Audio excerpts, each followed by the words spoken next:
Hello friends. Did you know nearly 80% of those who watch my videos aren't subscribed? If you enjoy these stories, please hit that subscribe button and leave a like. It really helps. Thank you for being here. By the way, where are you watching from?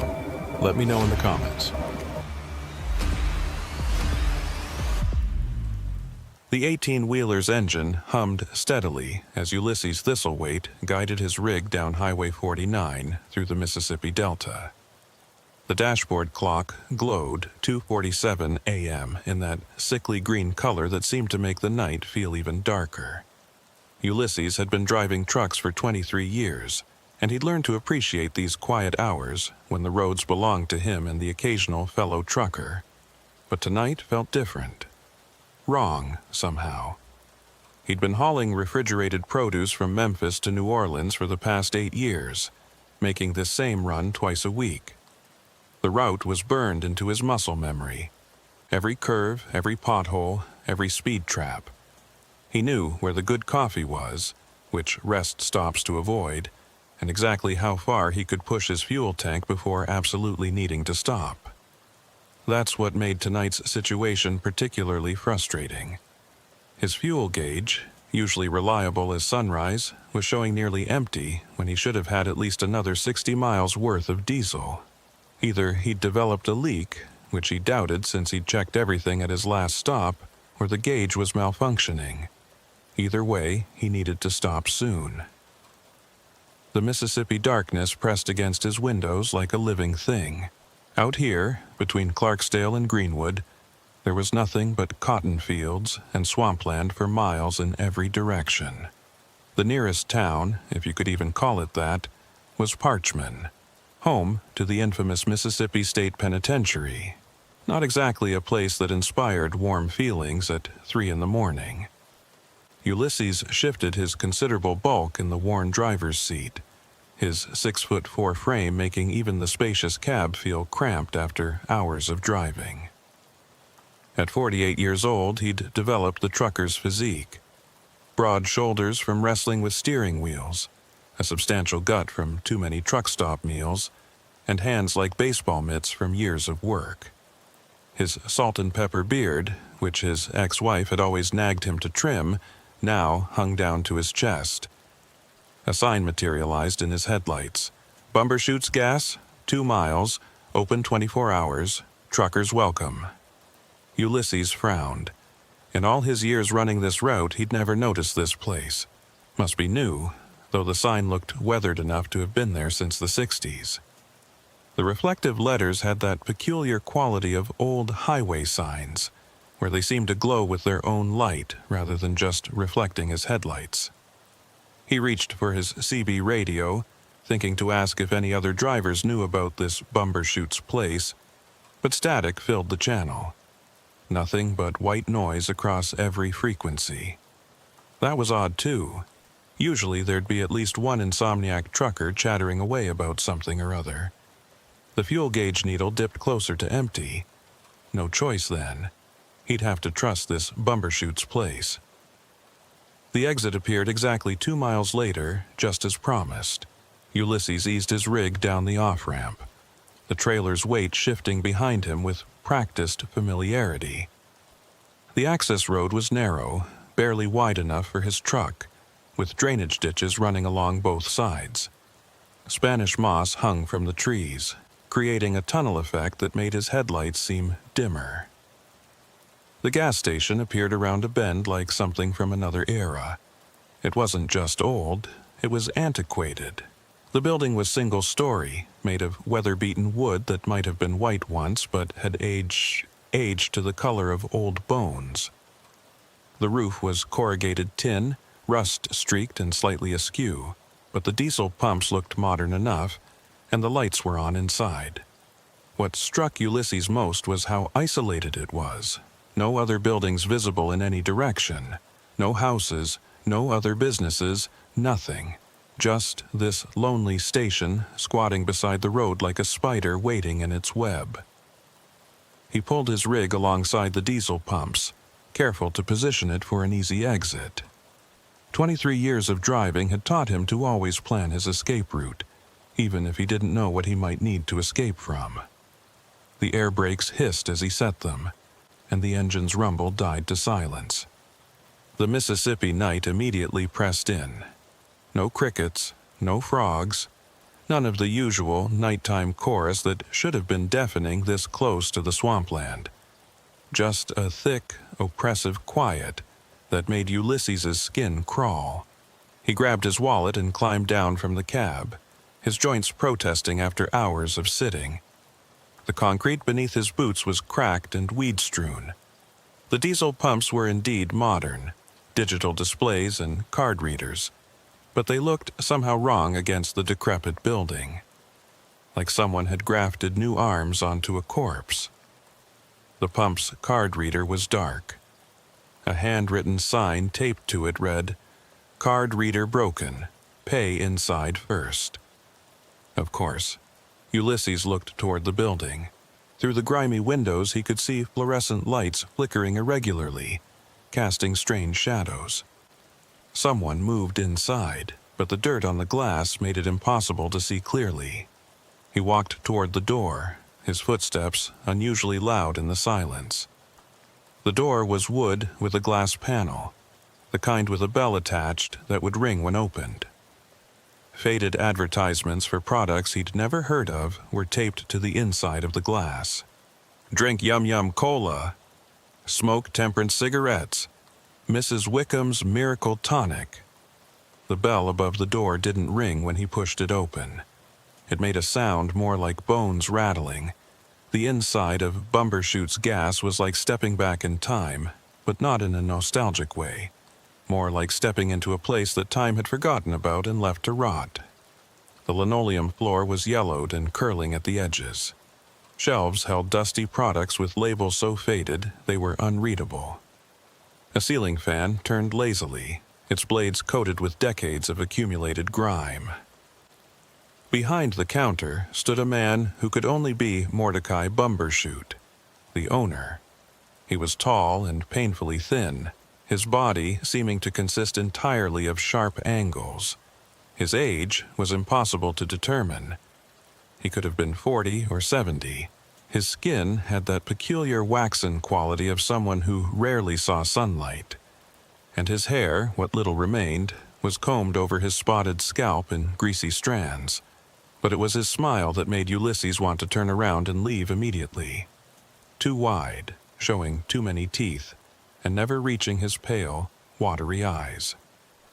"Well, well," Mordecai said, his voice like oil over gravel. "Another traveler in the night. Don't get many folks this time of evening." "Just need diesel," Ulysses said, trying to keep the unease out of his voice. 40 gallons should do it." Of course, of course." Mordecai's fingers, unnaturally long and thin, danced across an ancient cash register. "That'll be $160. Pay first, pump after, house rules." The price was reasonable enough. Ulysses pulled out his wallet, counting out the bills. As he did, he became aware of another presence in the store. A young woman had emerged from behind one of the shelves, moving with an odd, gliding motion that didn't quite match the sound of her footsteps. This had to be Persephone Snodgrass, though Ulysses had no idea how he knew her name. She looked to be in her early 20s, with long, stringy blonde hair that hung limply around a pale, heart-shaped face. Her eyes were the palest blue he'd ever seen, almost white, and they never seemed to blink. She wore a faded floral dress that looked like it belonged in a museum, and her feet were bare despite the filthy floor. "Persephone," Mordecai said without looking at her. "Why don't you get our guest something to eat? He looks hungry." "I'm fine," Ulysses said quickly. "Just the diesel." "Nonsense." Mordecai's smile somehow got wider. "Persephone makes the best coffee in 3 counties, and her sandwiches are to die for, on the house, of course. We like to take care of our late-night visitors." Persephone had already disappeared into what must have been a back room. Ulysses could hear her moving around, the clink of dishes, the hiss of a coffee maker. His stomach turned at the thought of eating anything from this place, but he didn't want to offend these people. Something about them suggested that would be a very bad idea. "Traveling far?" Mordecai asked, leaning forward on the counter. This close, Ulysses could smell him, a mixture of mothballs, sour milk, and something chemical he couldn't identify. "New Orleans," Ulysses said, handing over the money. "Long way still to go." Mordecai counted the bills slowly, his fingers caressing each one. Dangerous, these roads at night. All sorts of things can happen to a man alone. "I can take care of myself." "Oh, I'm sure you can. Big fellow like you." Mordecai's eyes traveled up and down Ulysses' frame in a way that made him feel like a piece of meat in a butcher's window. Still, accidents happen. Trucks break down. Tires blow out. And then where would you be? Stuck on some dark road with no help for miles. Persephone returned, carrying a tray with a cup of coffee and a wrapped sandwich. She set them on the counter with a soft smile that didn't touch those unblinking eyes. "Eat," she said, her voice barely above a whisper. "You'll need your strength." The coffee was black and steaming, but something about its color was off. Too thick, almost syrupy. The sandwich was wrapped in wax paper, and through it, Ulysses could see something dark and wet had soaked through. "That's very kind," he said, not touching either item. "But I really need to get going. Long drive ahead." "The coffee will help keep you awake," Mordecai said. His tone had changed slightly, become more insistent. "Persephone will be hurt if you don't at least try it." Ulysses looked at the girl. She was staring at him with those pale eyes, her head tilted slightly to one side like a bird watching a worm. "Please," she whispered. Against his better judgment, Ulysses picked up the coffee cup. It was heavier than it should have been, and warm in a way that felt organic rather than just hot. He brought it to his lips, pretending to sip while keeping them tightly closed. The liquid touched his lips and burned, not with heat, but with something chemical. He set the cup down quickly. "Delicious," he lied. "But I really should pump that diesel and get going." Mordecai's smile flickered for just a moment, replaced by something darker. Then it was back, wider than ever. "Of course. Pump number 2 is all yours, but do take the sandwich, for the road." Ulysses picked up the wrapped sandwich, having no intention of eating it. It was heavier than it looked, and had an odd, squishy consistency.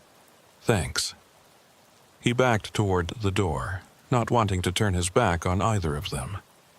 Mordecai and Persephone watched him go, standing perfectly still like mannequins. The rattling bone sound came again as he pushed through the door. Outside, the night seemed even darker than before. Ulysses hurried to his truck, tossing the sandwich in a trash can beside the pump. He grabbed the diesel nozzle and started filling his tank, constantly looking over his shoulder at the store. Mordecai and Persephone stood at the window, watching him. They hadn't moved an inch. The pump seemed to take forever. 30 gallons. 35. Ulysses's hands were shaking now. Something was very wrong here. Every instinct screamed at him to leave, to just go, forget the last 5 gallons. But he'd paid for 40, and leaving early might provoke them somehow. 38 gallons, 39. A hand touched his shoulder. Ulysses spun around, raising the heavy diesel nozzle like a weapon.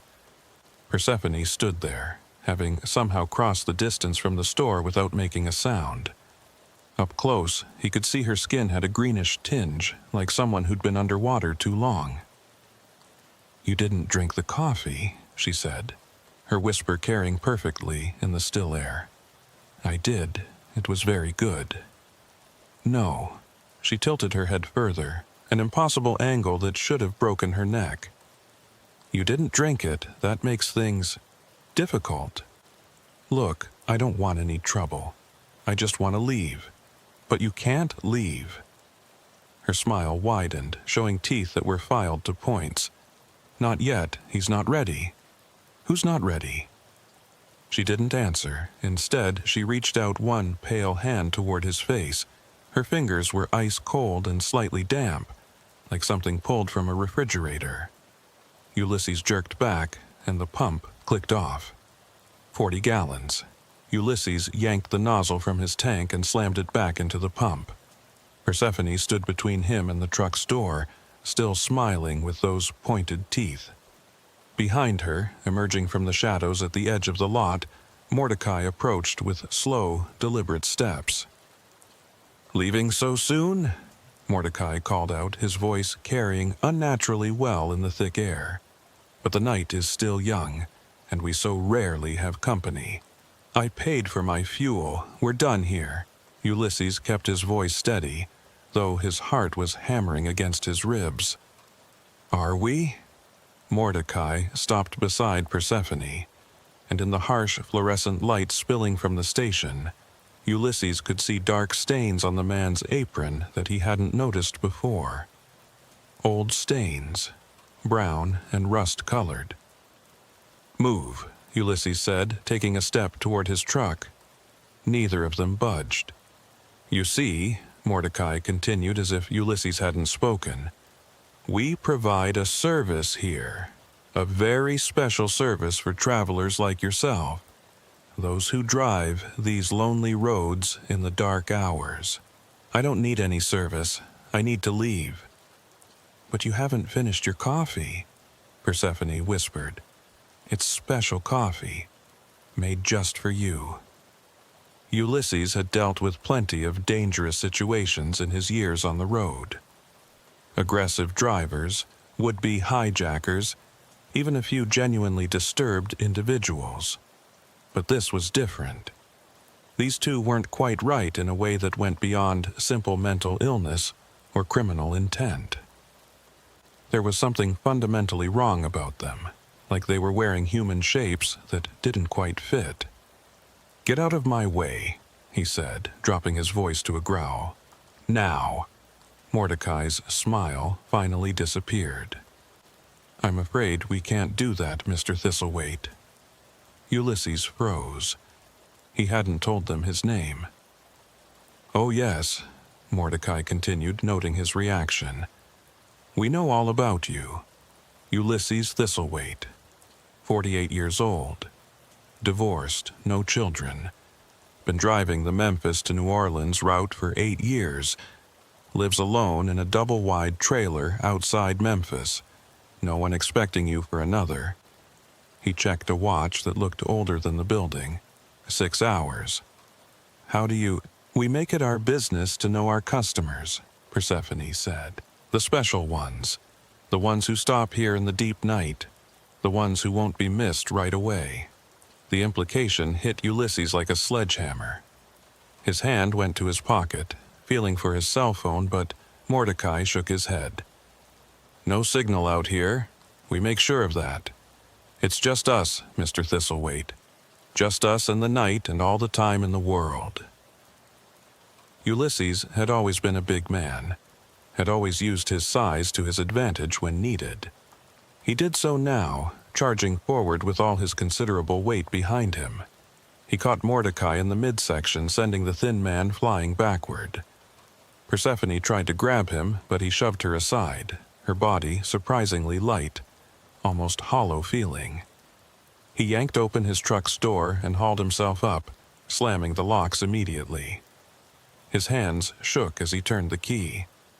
The engine turned over once, twice, then died. "No," he muttered, trying again. The engine wouldn't catch. Through the windshield, he saw Mordecai getting to his feet, brushing dust from his stained apron. The man was laughing, a sound like grinding gears. Persephone had produced something from the folds of her dress, a small glass bottle filled with dark liquid. Ulysses tried the engine again. Nothing. They were approaching the truck now, taking their time. Why should they hurry? He wasn't going anywhere. Think, 23 years on the road, you've been in tight spots before. The CB radio. He grabbed the handset, switching through channels, hoping against hope that the interference had cleared. Static on every frequency but one. On channel 19, a voice faint but clear. "Anyone out there? This is Night Owl southbound on 49. Anyone copy?" "This is Ulysses Thistlethwaite," he nearly shouted into the handset. "I'm at Bumbershoot's gas, mile marker." He looked frantically for a marker, seeing none. "I don't know the marker, but it's between Clarksdale and Greenwood. I need help. Call the police. These people are—" The radio went dead. Not static. Dead. Like someone had cut the power. Mordecai stood at the driver's side window now, tapping on the glass with one long fingernail. The sound was like a pickaxe on ice. "Mr. Thistlethwaite," he called through the glass. "There's no point in making this difficult. We're very good at what we do. We've been doing it for a very long time." "The police will come," Ulysses said, though he wasn't sure the message had gotten through. "That trucker heard me." "Perhaps," Mordecai said. "But Bumbershoot's gas is very hard to find if you don't know exactly where to look. Funny how people drive right past it. Even funnier how they forget about it once they leave, if they leave." Persephone had climbed onto the running board on the passenger side. She held up the glass bottle, and Ulysses could see the liquid inside moving on its own, swirling and bubbling despite the bottle being still. "This would have been so much easier if you'd just drunk the coffee," she said, her voice carrying clearly through the window. "You would have felt sleepy. Happy. You would have come with us willingly. Now we have to do this the hard way." She uncorked the bottle and poured its contents onto the passenger window. The liquid didn't run down like normal liquid should. Instead, it spread across the glass like something alive, and wherever it touched, the window began to smoke and bubble. Ulysses scrambled away from the passenger side as the window started to dissolve. The smell that filled the cab was indescribable, somewhere between burning plastic and rotting meat. Within seconds, there was a hole in the window large enough for Persephone to reach through. "Come on out," she cooed. "It's time to go downstairs." Downstairs? What did that mean? Ulysses grabbed the tire iron he kept behind his seat and swung it at her reaching arm. She pulled back with a hiss, but she was smiling wider than ever. "Feisty," she said. "I like that. They always taste better when they fight." "Taste?" The driver's side window exploded inward. Ulysses threw his arms up to protect his face from the shower of safety glass. When he lowered them, Mordecai's arm was reaching through, impossibly long, joints bending in ways that shouldn't be possible. The hand grabbed Ulysses by the throat. The grip was like iron, cutting off his air immediately. Ulysses struck with the tire iron, but Mordecai didn't even flinch. Black spots danced at the edges of his vision.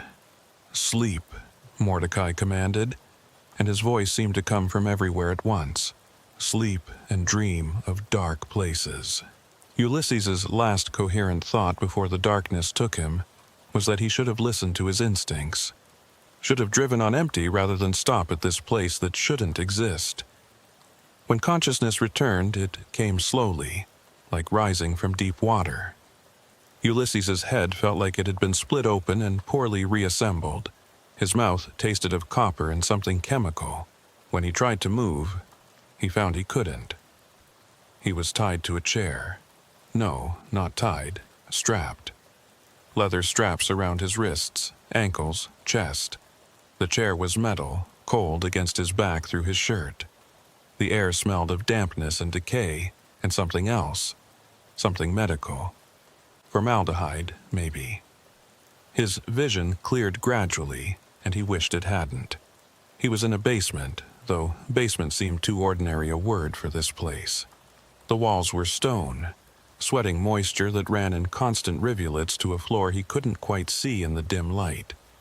The ceiling was low, oppressively so, made of wooden beams that looked ready to collapse at any moment. But it was what hung from those beams that made his stomach lurch. Meat hooks. Dozens of them. Most were empty, but some held things he didn't want to identify. Shapes wrapped in plastic that were too familiar in their dimensions. A single bulb provided the only light, swinging slightly on its wire, making shadows dance across the walls. In those shadows, Ulysses could see shelves lined with jars.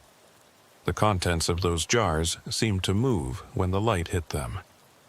"Ah, you're awake." Mordecai descended a wooden staircase that Ulysses hadn't noticed, each step creaking under his minimal weight. He'd removed his apron, revealing a shirt that might have been white once, but was now a map of old stains. In his hand, he carried a leather bag that clinked with each step. "Where am I?" Ulysses's voice came out as a croak. "Where?" "Still at Bumbershoot's gas, of course, just in the lower levels. The real Bumbershoots, you might say. The upstairs is just for show. Down here is where we do our actual business. What do you want?" "Want?" Mordecai set the bag on a metal table that Ulysses hadn't noticed. The sound it made suggested tools. Sharp tools. "We don't want anything, Mr. Thistlethwaite. We need. There's a difference." Persephone appeared from the shadows, having been there all along. She'd changed clothes, now wearing what looked like a nurse's uniform from the 1950s, complete with a little cap. It would have been almost comical if not for the dark stains on the white fabric and the way she moved, gliding rather than walking. "You see," she said, approaching with a syringe in her hand, "Mordecai and I have been here a very long time. Longer than you'd believe. This place, it's special. It exists in the spaces between. The gaps in reality that most people drive right past without noticing." "You're insane." "Perhaps," Mordecai said, unpacking his bag. Ulysses caught glimpses of metal instruments, each one clean and sharp and terrible. But insanity is such a limited concept. We prefer to think of ourselves as evolved, adapted to our environment.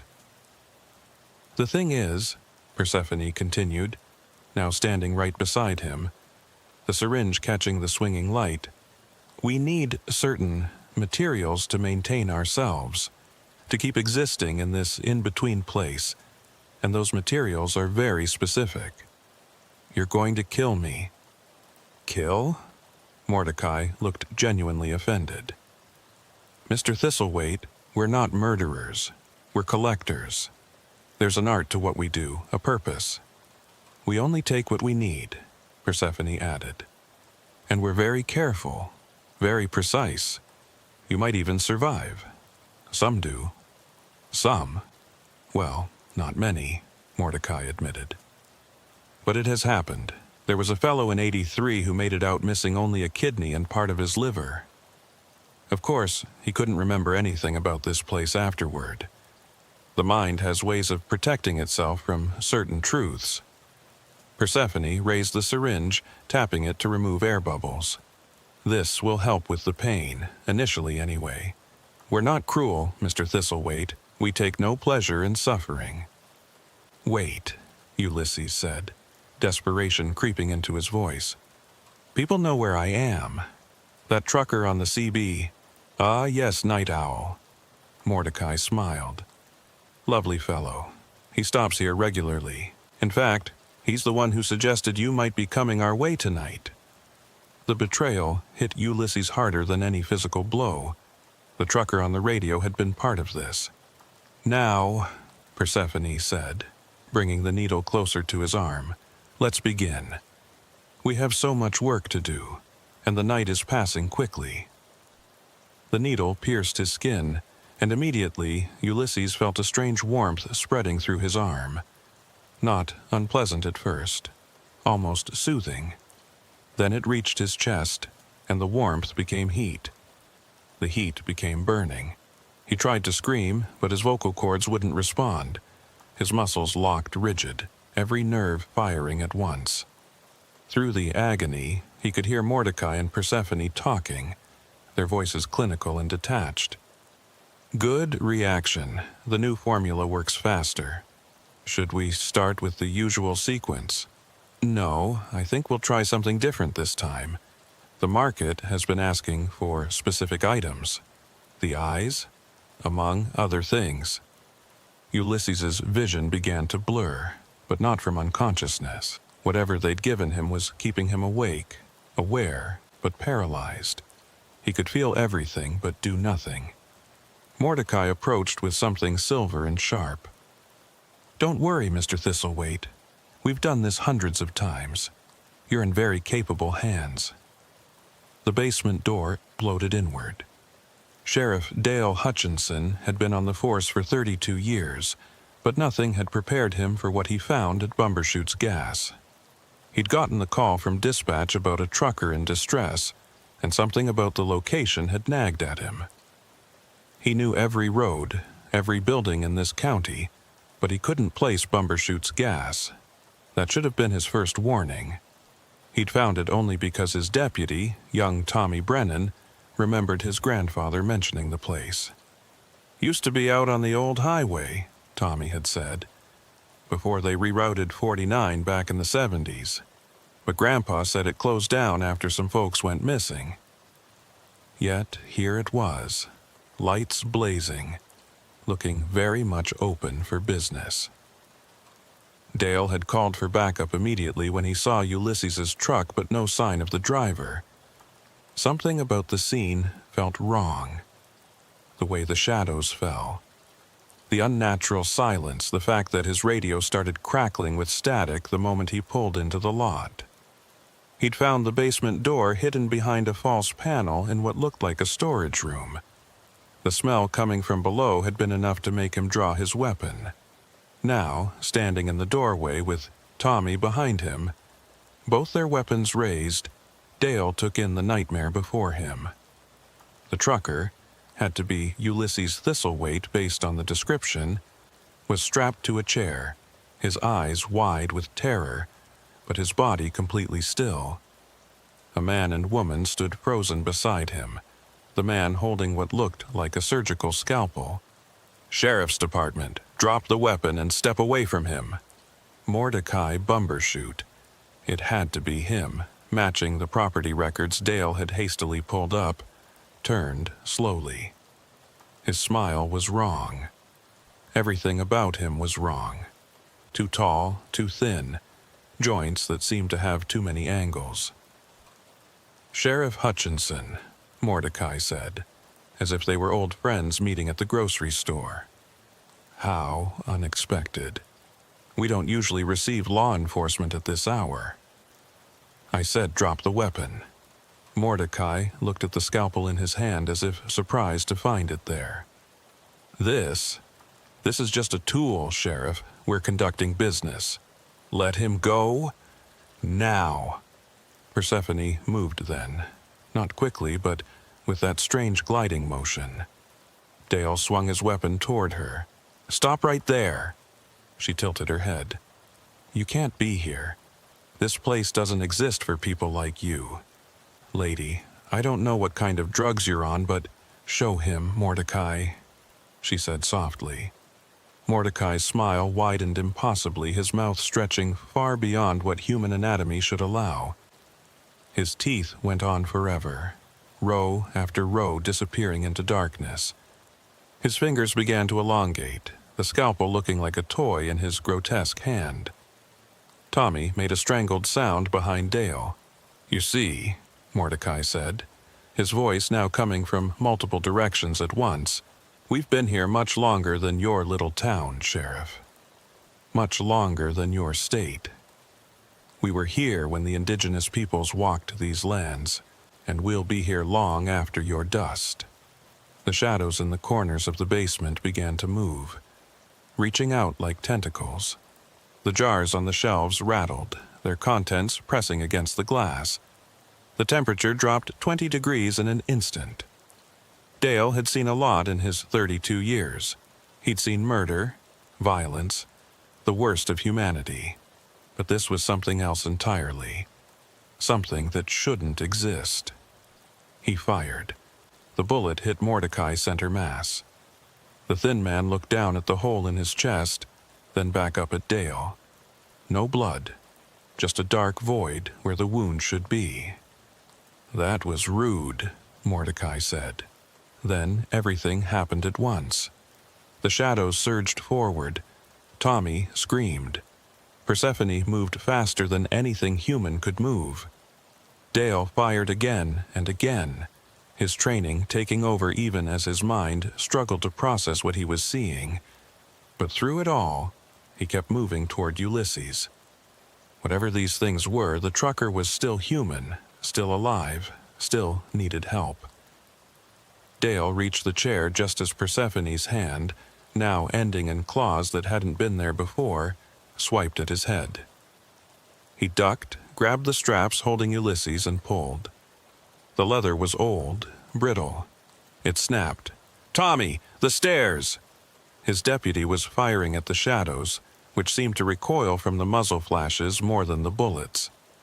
Together, they dragged the paralyzed trucker toward the stairs, Dale supporting most of Ulysses's considerable weight. "You can't leave," Mordecai said, his voice now a roar that shook dust from the ceiling. "No one leaves until we're finished." The stairs groaned under their combined weight. Behind them, Dale could hear pursuit. Not footsteps, but something worse. A wet, sliding sound like raw meat being dragged across stone. They burst through the false panel into the storage room, then into the main gas station. Through the windows, Dale could see his patrol car, but also something else. The building was changing. The walls were breathing. The ceiling was lowering. The exit seemed to be getting further away with each step. "Don't look at it," Dale shouted, not sure if he was talking to Tommy or himself. "Just move." They crashed through the front door into the Mississippi night.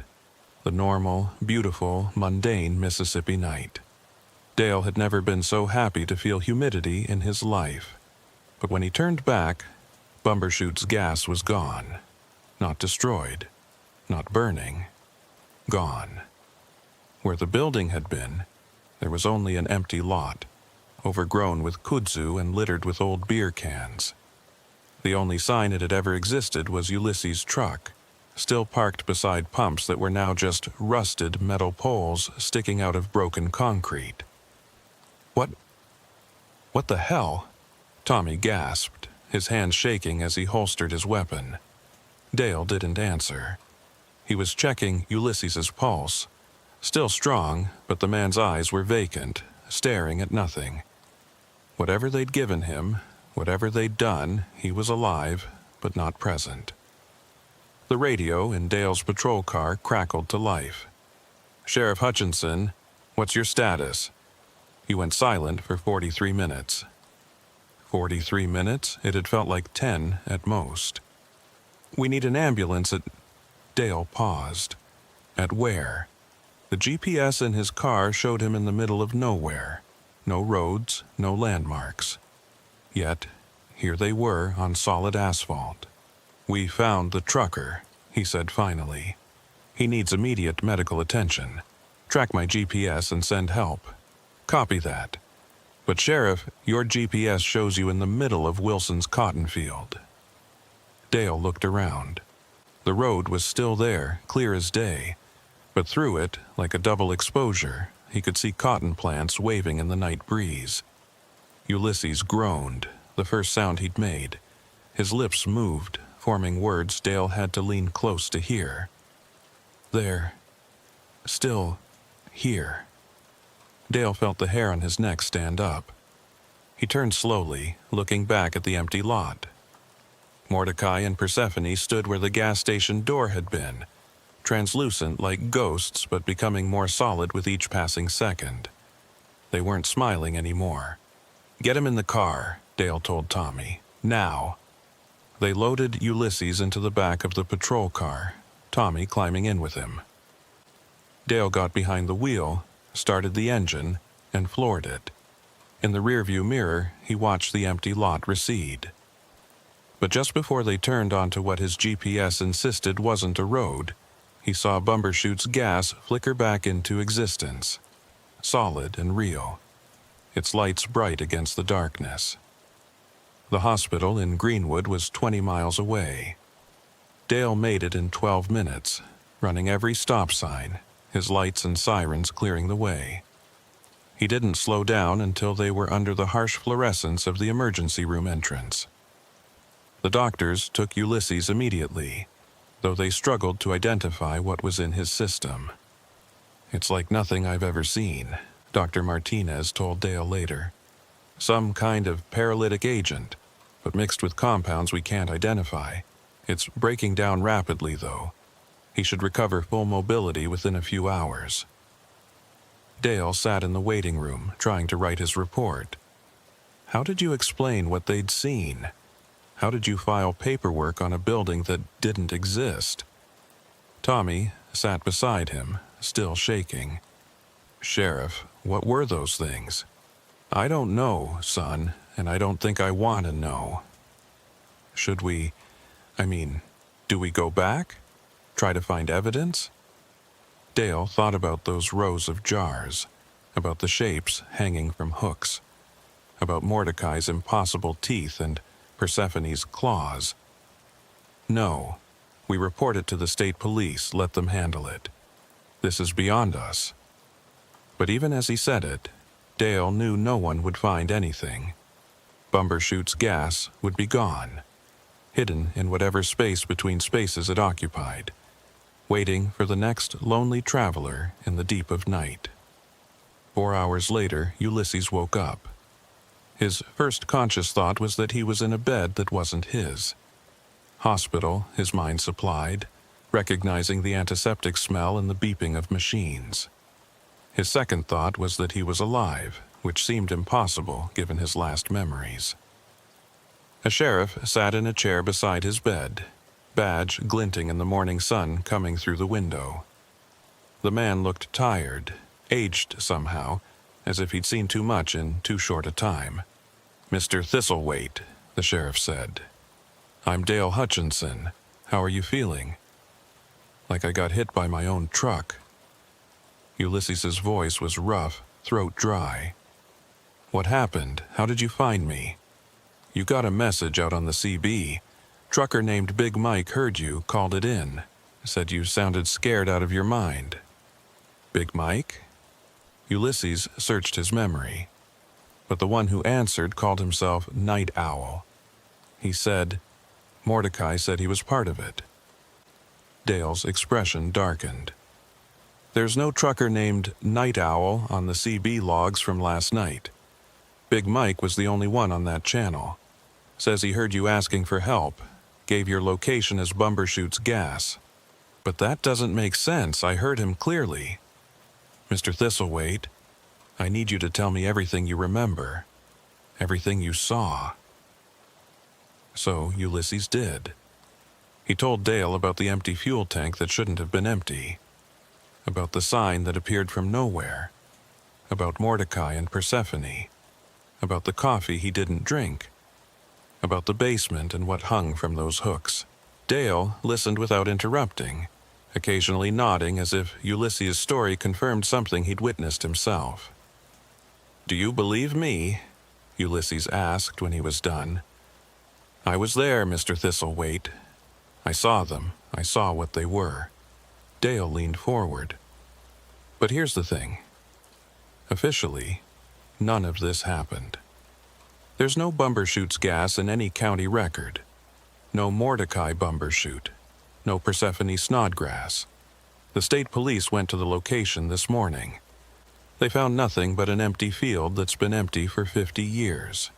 But my truck was found abandoned on a side road, out of gas. You were inside, unconscious, apparently suffering from exhaustion and dehydration. That's the official story." Ulysses stared at him. "They're going to get away with it. They're going to keep doing this to people. Maybe, maybe not." Dale stood up, placed a business card on the bedside table. That's my direct number. You remember anything else? You see anything else? You call me, day or night. You're going to try to stop them?" Dale was quiet for a moment. "My grandfather used to tell stories about places that weren't quite right, places that existed in the corners of the map, where reality was thin. I always thought he was just trying to scare us kids. Now," he shrugged, "now I think maybe I should have listened closer." 3 days later, Ulysses was released from the hospital. His company had sent another driver to retrieve his truck and load, writing the whole incident off as a medical emergency. They offered him 2 weeks paid leave, which he accepted without argument. But sitting in his empty trailer outside Memphis, staring at the walls, was worse than being on the road. He kept thinking about those jars on the shelves, about the shapes hanging from hooks, about how many travelers had stopped at Bumbershoot's Gas over the years and never left. On the 4th night, he called Sheriff Hutchinson. "Can't sleep either?" Dale asked without preamble. "Keep seeing them when I close my eyes. That basement. Those things they had down there." "Yeah." A long pause. "Listen, I've been doing some research, going through old missing persons cases. There's a pattern, Mr. Thistlethwaite. Every 3 to 5 years, truckers go missing along that stretch of Highway 49. Goes back decades, maybe longer. Why hasn't anyone noticed? Because they're smart about it.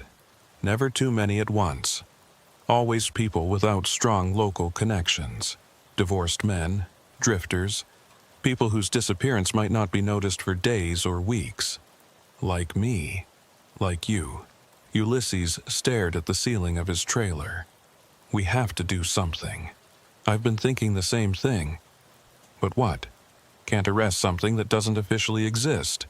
Can't shut down a building that isn't there. But it is there. We both know it is. Sometimes. When it wants to be." They were quiet for a moment, both lost in their own thoughts. "I'm going back," Ulysses said suddenly. "That's a terrible idea. Maybe. But I can't just sit here knowing they're out there waiting for the next person. I need to know more, need to understand what they are. You're going to get yourself killed. Or worse." Ulysses thought about Mordecai's impossible teeth, about Persephone's claws, about the things in those jars. "Maybe, but I'm going back." Dale sighed heavily. "If you're determined to do this fool thing, you're not going alone. Meet me tomorrow night. Midnight. The Greenwood truck stop off exit 142. Sheriff, you don't have to—" "Yes, I do. My county, my responsibility.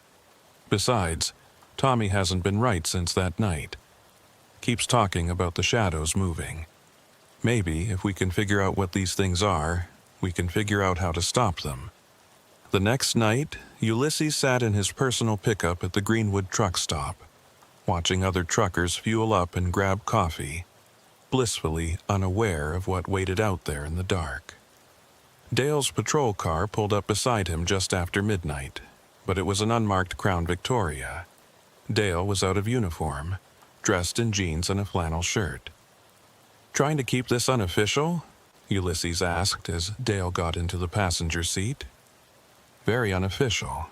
As far as the department knows, I'm home with the flu." Dale pulled out a manila folder. "I found something interesting in the archives. Back in 1952, there was a report filed by a state trooper named William Garrett. He described finding a gas station that shouldn't exist, run by people who weren't quite right. Sound familiar? What happened to him? Died 3 days later. Car accident, supposedly. But his partner said Garrett had been terrified of something. Kept talking about things that wore human faces but weren't human. And nobody investigated? Oh, they did. Found nothing. Just like we found nothing." Dale pulled out an old photograph. "But Garrett took this before he died. The black and white photo showed a gas station that looked remarkably like Bumbershoots, though the sign read Newcomb's Service. Standing in front were two figures, one tall and thin, one shorter. Even in the grainy photo, something about them looked wrong. Different name, same place? That's what I'm thinking. They change identities every few decades, but they stay in the same spot. That spot that exists when it wants to. Ulysses started his truck. Then let's go find it. They drove through the thick Mississippi night, the headlights cutting through humidity so dense it looked like fog. Neither spoke as they approached the stretch of road where Ulysses had first seen the sign. He slowed down, scanning the darkness. Nothing. Just empty highway and cotton fields. They drove past where it should have been, turned around, drove past again. Still nothing. Maybe it only appears when... Dale stopped mid-sentence. There it was. The sign exactly where it had been before. Bumbershoots Gas, 2 miles, open 24 hours, truckers welcome. You see it? Ulysses asked. Yeah, though my eyes keep trying to slide off it, like they don't want to acknowledge it's there. They followed the sign to the exit, down the narrow access road. And there it was. Bumbershoots Gas, lights blazing, looking exactly as it had a week ago. Ulysses's hands tightened on the steering wheel. We could call for backup, Dale suggested, though his tone suggested he knew how pointless that would be. Would they even be able to find it? Probably not. They sat in the truck for a moment, engine idling, staring at the building. I brought some things, Dale said, reaching into a bag at his feet. He pulled out a camping flare, a bottle of lighter fluid, and a road flare. Figure if bullets don't work, maybe fire will. Worth a try. They got out of the truck, Dale tucking the items into his jacket. The same oppressive silence greeted them. The same absence of normal night sounds. The gas station waited, patient as a spider. Through the grimy windows they could see movement. Mordecai behind the counter, Persephone arranging items on a shelf, going through the motions of running a normal business. They know we're here, Ulysses said. Yeah, probably knew we were coming before we did. They approached the door. The bone rattle sound came when they pushed it open. Mordecai looked up with that too-wide smile. Mr. Thistlethwaite, how wonderful to see you again. We so rarely get repeat customers. We know what you are, Dale said, his hand resting on his holstered weapon despite knowing how useless it was. Do you? Mordecai tilted his head. How fascinating. And what, pray tell, are we? Monsters, Ulysses said simply. Persephone laughed, a sound like breaking glass. Monsters. Such a limited word. We're so much more than that. We're survivors, Mordecai said, his smile fading slightly. We've adapted to fill a niche. Every ecosystem needs its predators. And we're your prey. Some of you. The ones who won't be missed. The ones who drive alone through the dark places. Mordecai's fingers drummed on the counter, each tap echoing strangely. It's nothing personal, Mr. Thistlethwaite. Simply survival. How many? Dale asked. How many people have you killed? Killed? Persephone moved closer, her feet still making that wrong sound on the floor. We don't kill, we harvest. There's a difference. The ones in the basement are preserved, maintained, part of our collection. Mordecai's eyes, which Ulysses now noticed had no whites, only graduated shades of black, focused on them intently. Would you like to see? Properly this time. We're not going anywhere with you, Dale said. Oh, but you are. Mordecai's smile returned, wider than ever. You see, Sheriff, you made a mistake coming here. Both of you did. This place, it only exists for certain people at certain times. And once you've been here twice, he spread his hands. Well, you become part of the inventory. The lights flickered. The shadows in the corners began to move. Run, Dale said quietly. They backed toward the door, but it wouldn't budge. The bone rattle had become a steady clicking, like teeth chattering. There's no leaving now, Persephone said. You're part of Bumbershoot's gas. You always have been, from the moment you first stopped here. The floor began to tilt. Not dramatically, just enough to make Ulysses feel off balance. The walls started that breathing motion he remembered from before. Dale pulled out the bottle of lighter fluid and the road flare. Ulysses, when I say run, you run. What are you? Dale sprayed lighter fluid across the counter, the shelves, the floor. Mordecai and Persephone stepped back, their expressions shifting from confidence to something else. Concern? Fear? You can't, Mordecai said. This place is more than wood and stone. You can't destroy an idea. Maybe not, Dale said, lighting the flare. But I can sure as hell try. He threw the flare. The lighter fluid caught immediately, flames racing across the counter, up the shelves. But these weren't normal flames. They burned wrong. Too bright, too many colors. The fire seemed to eat at reality itself, revealing things behind things. For a moment, Ulysses saw Bumbershoot's gas as it really was. Not a building, but a wound in the world. A gap where something else leaked through. Mordecai and Persephone weren't screaming. They were changing. Their human disguises burning away like paper, revealing something underneath that Ulysses' mind refused to process. Too many angles. Too many teeth. Too many eyes. The door burst open. Run! Dale shouted. They ran. Behind them, Bumbershoot's gas was consuming itself, folding inward like a piece of paper being crumpled by an invisible hand. The sound it made wasn't an explosion or a collapse. It was like reality itself was screaming. They made it to the truck, Ulysses gunning the engine before Dale's door was even closed. In the rearview mirror, he saw the gas station flicker, existing and not existing simultaneously caught between states. Then it was gone.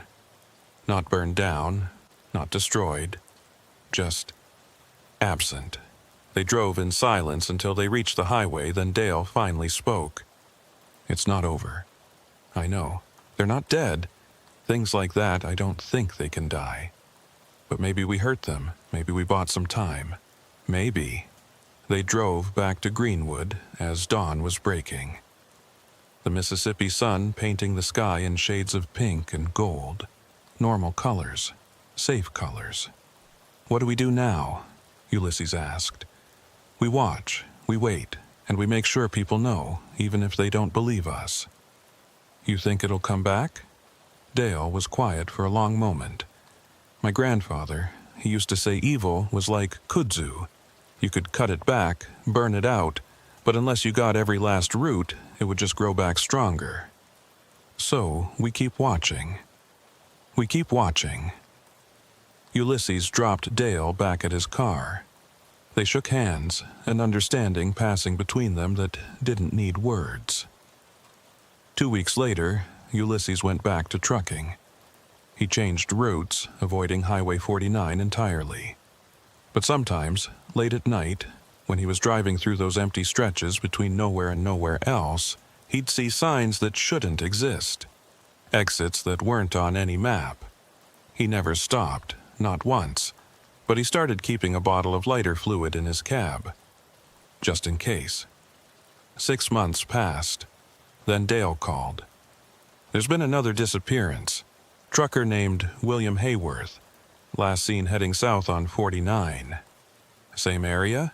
No, about 50 miles north. Different name on the police report.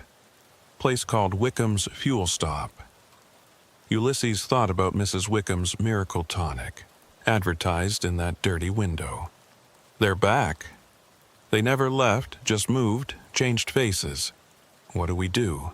Same thing we've been doing. We watch, we warn who we can, and we hope that's enough. But Ulysses knew it wasn't enough. Somewhere out there on some lonely stretch of highway, Mordecai and Persephone, or whatever they were calling themselves now, were waiting, patient as spiders, hungry as the dark. The road stretched on, endless and unforgiving, and somewhere on it, Bumbershoot's gas waited for its next victim. Some nights, Ulysses still dreams about that basement, about the jars on the shelves, about the things hanging from hooks. He wakes up gasping, checking his arms for needle marks, his body for missing pieces. He's whole. He's alive. He escaped. But he knows that somewhere out there, tonight, right now, another trucker is seeing a sign that shouldn't exist, pulling into a gas station that isn't on any map, meeting proprietors who wear human faces but aren't human at all. He keeps Dale's number programmed in his phone, keeps that bottle of lighter fluid in his cab, and he keeps driving, because stopping means remembering, and remembering means accepting that things like Bumbershoot's gas exist, things that hunger, things that wait, things that harvest. The highway stretches on, and Ulysses Thistlethwaite drives through the night, knowing that he's one of the lucky ones. He got away. Most don't. And somewhere in the spaces between spaces, in a gas station that exists when it wants to, Mordecai Bumbershoot is smiling his too-wide smile, and Persephone Snodgrass is making coffee that no one should ever drink. Waiting. Always waiting. The road goes on forever, and the darkness is patient. Thaddeus Poindexter had been driving for 16 hours straight, which was against regulations, but the load of pharmaceuticals he was hauling from Chicago to Jackson had to arrive by morning, or his company would lose the contract. At 53 years old, with 31 years behind the wheel, Thaddeus knew how to push his limits. He knew when to use caffeine, when to stop for a power nap, and when his body was telling him he absolutely had to rest. That moment came at 3:22 a.m., on a stretch of Highway 55 just south of Grenada, Mississippi. The rest area appeared in his headlights like an oasis in the darkness. It wasn't much, just a small parking area with restroom facilities, a few picnic tables, and a cluster of vending machines that probably hadn't worked since the Clinton administration. But it had spaces for trucks, and more importantly, it was off the main highway where the state troopers wouldn't hassle him about his logs. Thaddeus guided his Kenworth into the lot, pleased to find it mostly empty. Just two other rigs parked at the far end, their running lights creating small pools of amber in the darkness, and surprisingly what looked like a family camping setup near the picnic area. That was odd. Who camps at a rest area? As he set his air brakes and killed the engine, Thaddeus got a better look. It was definitely a family. He could see a small dome tent, one of those portable camping chairs, and what might have been a Coleman lantern casting a weak circle of light. A minivan was parked nearby, its hood up. Broken down, probably. Poor folks. Thaddeus had been on the road long enough to develop a sixth sense about things. That little voice that told him when a way station was about to be open, when weather was going to turn bad, when something just wasn't right. That voice was whispering now, but he was too tired to pay it much attention. He climbed down from his cab, his knees protesting after so many hours of sitting. The Mississippi humidity hit him immediately, thick and oppressive even in the pre-dawn hours. The air smelled of kudzu and diesel exhaust and something else, something sweet and cloying that made his stomach turn slightly. The restroom was his first priority. The building was cinder block construction, painted that institutional beige that seemed mandatory for all government structures.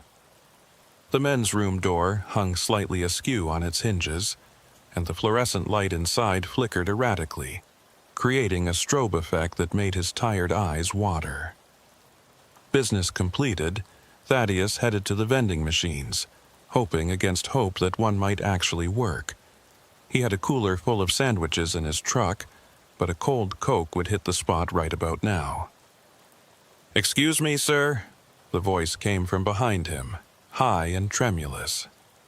Thaddeus turned to find a young boy, maybe 10 or 11 years old, standing in the circle of light from the vending machines. The kid was thin, almost skeletal, with sandy brown hair that looked like it hadn't seen shampoo in weeks. His clothes, jeans and a t-shirt with some cartoon character Thaddeus didn't recognize, were dirty and too small for him. "Hey there, son," Thaddeus said carefully. "You okay? It's awful late for you to be up." "My dad sent me," the boy said. There was something wrong with his voice, something flat and rehearsed about it. "Our van broke down. He wanted to know if you might have any tools we could borrow." Thaddeus glanced over at the minivan.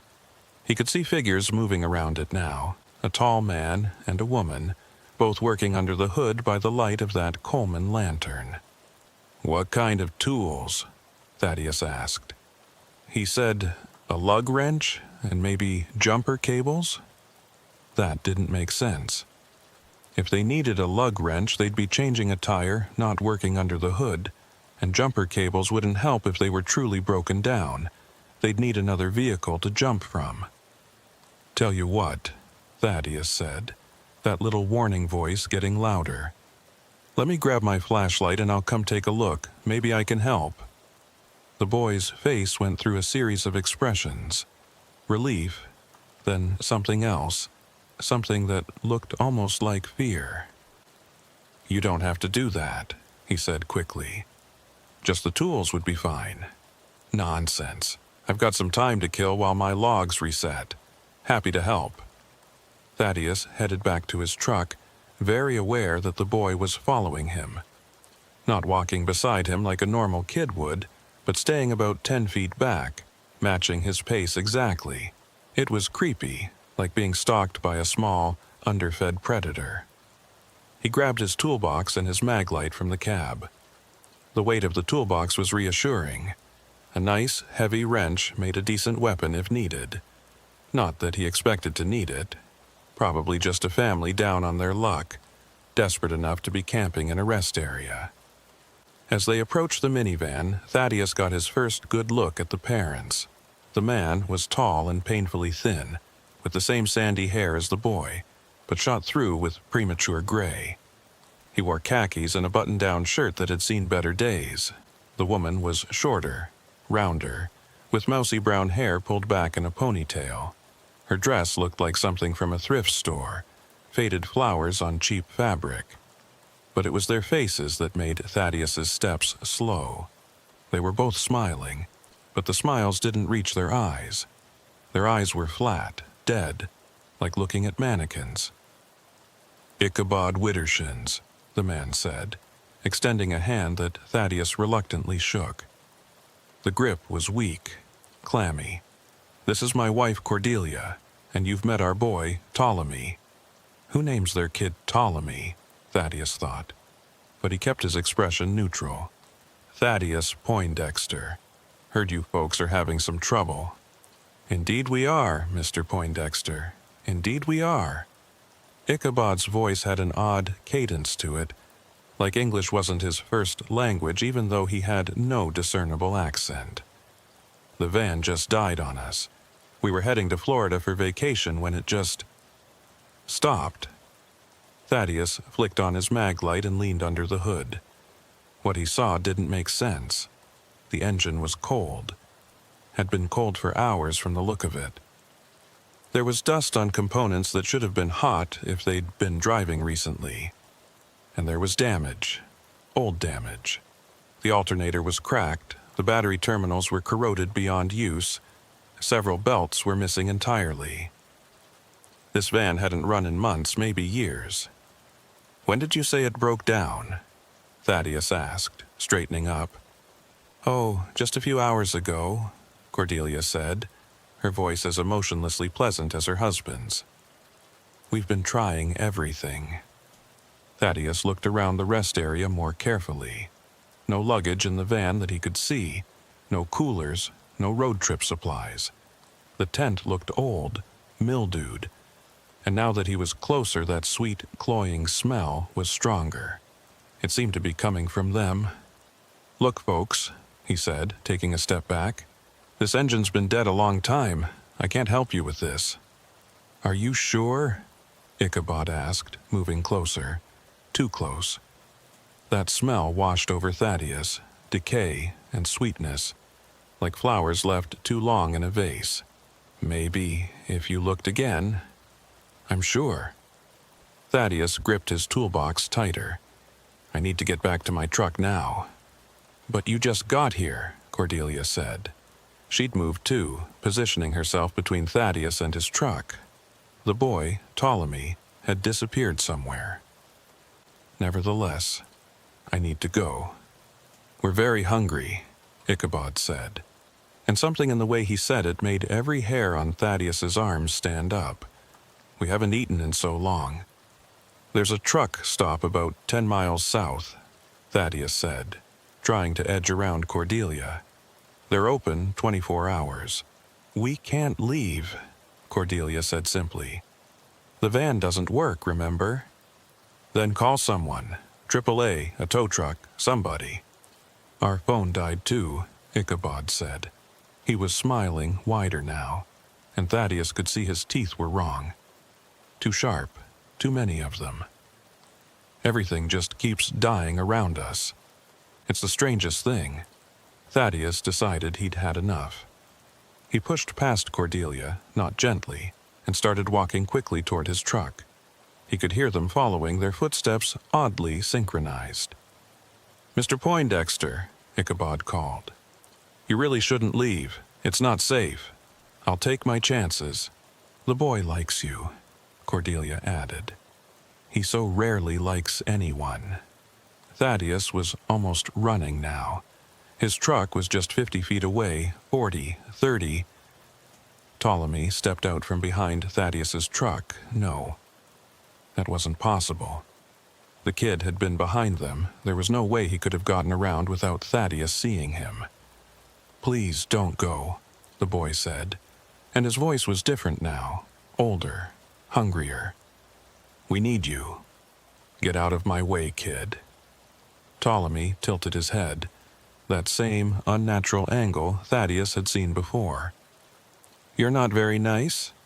Father said you'd be nice?" "Your father doesn't know me. He knows everyone who stops here," Ptolemy said.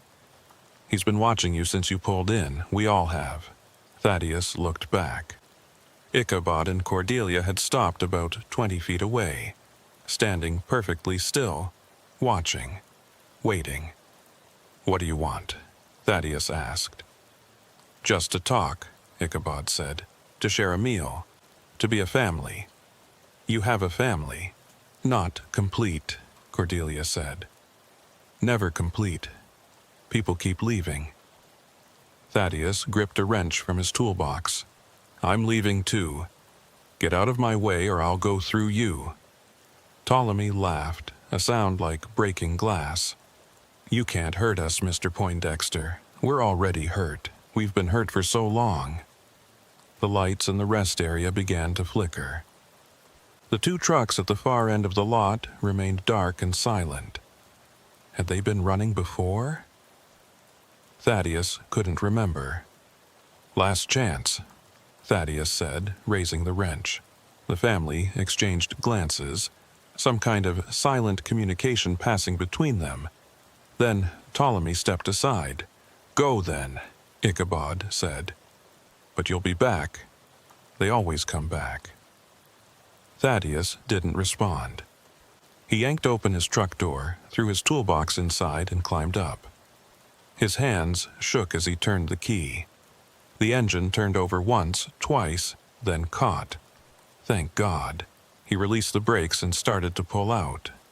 In his mirrors, he could see the family standing in a line, watching him go. They weren't moving, weren't waving, just standing there like scarecrows. Then the engine died. No, no, no. Thaddeus turned the key again. Nothing. not even a click.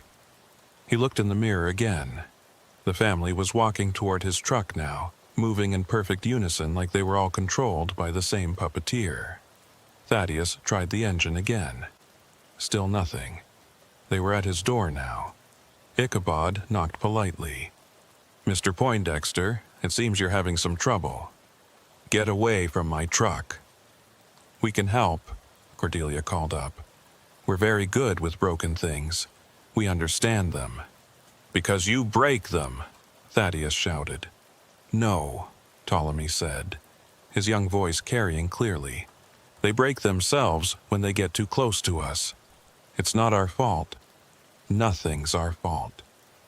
Thaddeus grabbed his cell phone. No signal. Of course. The CB radio was his last hope.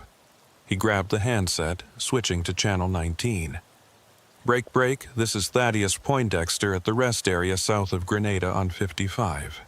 I need immediate assistance. Please, anyone. I need help." Static. Then, faintly, a voice.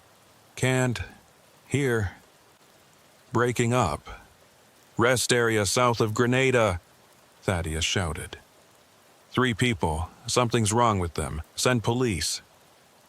The radio went dead. Ichabod knocked again. "Mr. Poindexter, please. We don't want to force you, but you're being very rude. We just want to have dinner together, like a family." "I'm not your family." "You could be," Cordelia said. "We've had so many families over the years. Truckers make the best families. They understand loneliness." Thaddeus looked around his cab frantically. He had a tire iron behind the seat, a knife in the glove box, but somehow he knew conventional weapons wouldn't help. These people, if they were people, weren't operating by normal rules. The passenger window began to fog up, even though the air conditioning wasn't running. In the condensation, words began to form as if written by an invisible finger. "Let us in." "No," Thaddeus whispered. More words appeared. "You're already ours." The fog spread to all the windows. More messages. "We've been waiting so hungry. Join the family. Father knows best." Then the driver's side window exploded inward. Glass showered across Thaddeus, tiny crystals catching the rest area's fluorescent lights like deadly snow. He threw his arms up to protect his face, feeling sharp points bite into his forearms. Through the destroyed window, Ichabod's arm reached in, impossibly long, joints bending in ways that defied anatomy. "Don't make this difficult, Mr. Poindexter," Ichabod said, his voice calm and reasonable even as his grotesque arm groped for the door lock. "We've done this so many times. It's easier if you don't fight." Thaddeus grabbed the tire iron from behind his seat and brought it down on Ichabod's arm with all his strength. The sound it made wasn't the crack of breaking bone or the thud of impact on flesh. It was like hitting a bag of wet sand, dull, yielding, wrong. Ichabod didn't even flinch. His fingers found the lock, clicked it open. The door swung wide, and Cordelia was there, smiling that empty smile. "Come along now. Dinner's getting cold." "There is no dinner." Thaddeus swung the tire iron at her, but she moved with inhuman speed, catching it mid-swing. Her grip was like a vice, and the metal began to bend under her fingers. "There's always dinner," she said. "We're always hungry. That's what happens when you've been empty for so long." Ptolemy appeared on the passenger side, his child's face pressed against the window. "I can come through there too," he said, his breath fogging the glass. "I can come through anywhere. We all can. We learned how." "What are you?" Thaddeus asked, still struggling to pull the tire iron free from Cordelia's grip. "We're a family," Ichabod said. "We were a family, driving to Florida for vacation, just like I said." That part was true. "It was 1907, Cordelia added, her grip never loosening. Ptolemy was so excited. His first time seeing the ocean. "But we never made it," Ptolemy said from the passenger window. "We stopped here just like you." "There were others here," Ichabod continued. "Others who were hungry. So hungry. They said they just wanted to share a meal, to be a family for a little while." "We were naive," Cordelia said. "We thought we were helping. We thought we were being good Christians, sharing with those less fortunate." "They killed you," Thaddeus said, understanding beginning to dawn. "No," Ichabod said. "Worse. They made us like them, passed on their hunger, their need. Then they left, finally satisfied, finally able to move on. But we couldn't leave. We can never leave." "The van," Cordelia said, finally releasing the tire iron which fell to the ground with a clang. "It's our anchor. As long as it's here, we're here. And as long as we're hungry, we stay hungry. But if we feed," Ptolemy added, his child's voice carrying ancient weariness, "if we finally, truly feed, maybe we can leave too. Maybe we can finally continue our vacation." "I won't let you," Thaddeus said, though he knew how hollow the threat was. "You don't have to let us," Ichabod said. "It just happens. You get close to us, you become part of us. That's how it works. That's how it's always worked." Thaddeus felt it then, a pull, like invisible threads connecting him to them. He looked at his hands and saw they were beginning to pale, the color draining from his skin. "No!" He lunged for the ignition, turning the key desperately. For a moment, nothing. Then, miraculously, the engine roared to life. "That won't help," Cordelia said sadly. "You can drive away, but you'll come back. They always come back. The hunger brings them back." Thaddeus slammed the truck into gear, not caring that Ichabod's arm was still partially through the window. The thin man was dragged for several feet before his arm simply detached. No blood, no scream of pain. The arm fell to the ground and dissolved into what looked like dust. In the mirrors, Thaddeus saw Ichabod standing there, his arm already regrown, waving goodbye with it. He drove, pushing the truck as hard as he dared, his speedometer climbing past 70, 80. The rest area receded into darkness behind him, but that pulling sensation didn't fade. If anything, it got stronger. 5 miles down the road, the engine sputtered. "No, come on, not now." 10 miles, and it died completely. Thaddeus coasted to the shoulder, his hands shaking as he tried to restart the engine. Nothing. He checked his fuel gauge, 3/4 full. Battery gauge showed full charge. Everything should be working. He grabbed his cell phone. Still no signal, even though he could see a cell tower in the distance, its red lights blinking in the pre-dawn darkness. The CB radio produced only static. Then, in his side mirror, he saw them, walking along the highway toward him, not hurrying, just walking with that synchronized gait. They were a mile away, half a mile, closer. How were they moving so fast? Thaddeus tried the engine again. It turned over. He nursed it, giving it gas gently, and it caught. He pulled back onto the highway, accelerating smoothly. In the mirror, the family stopped walking.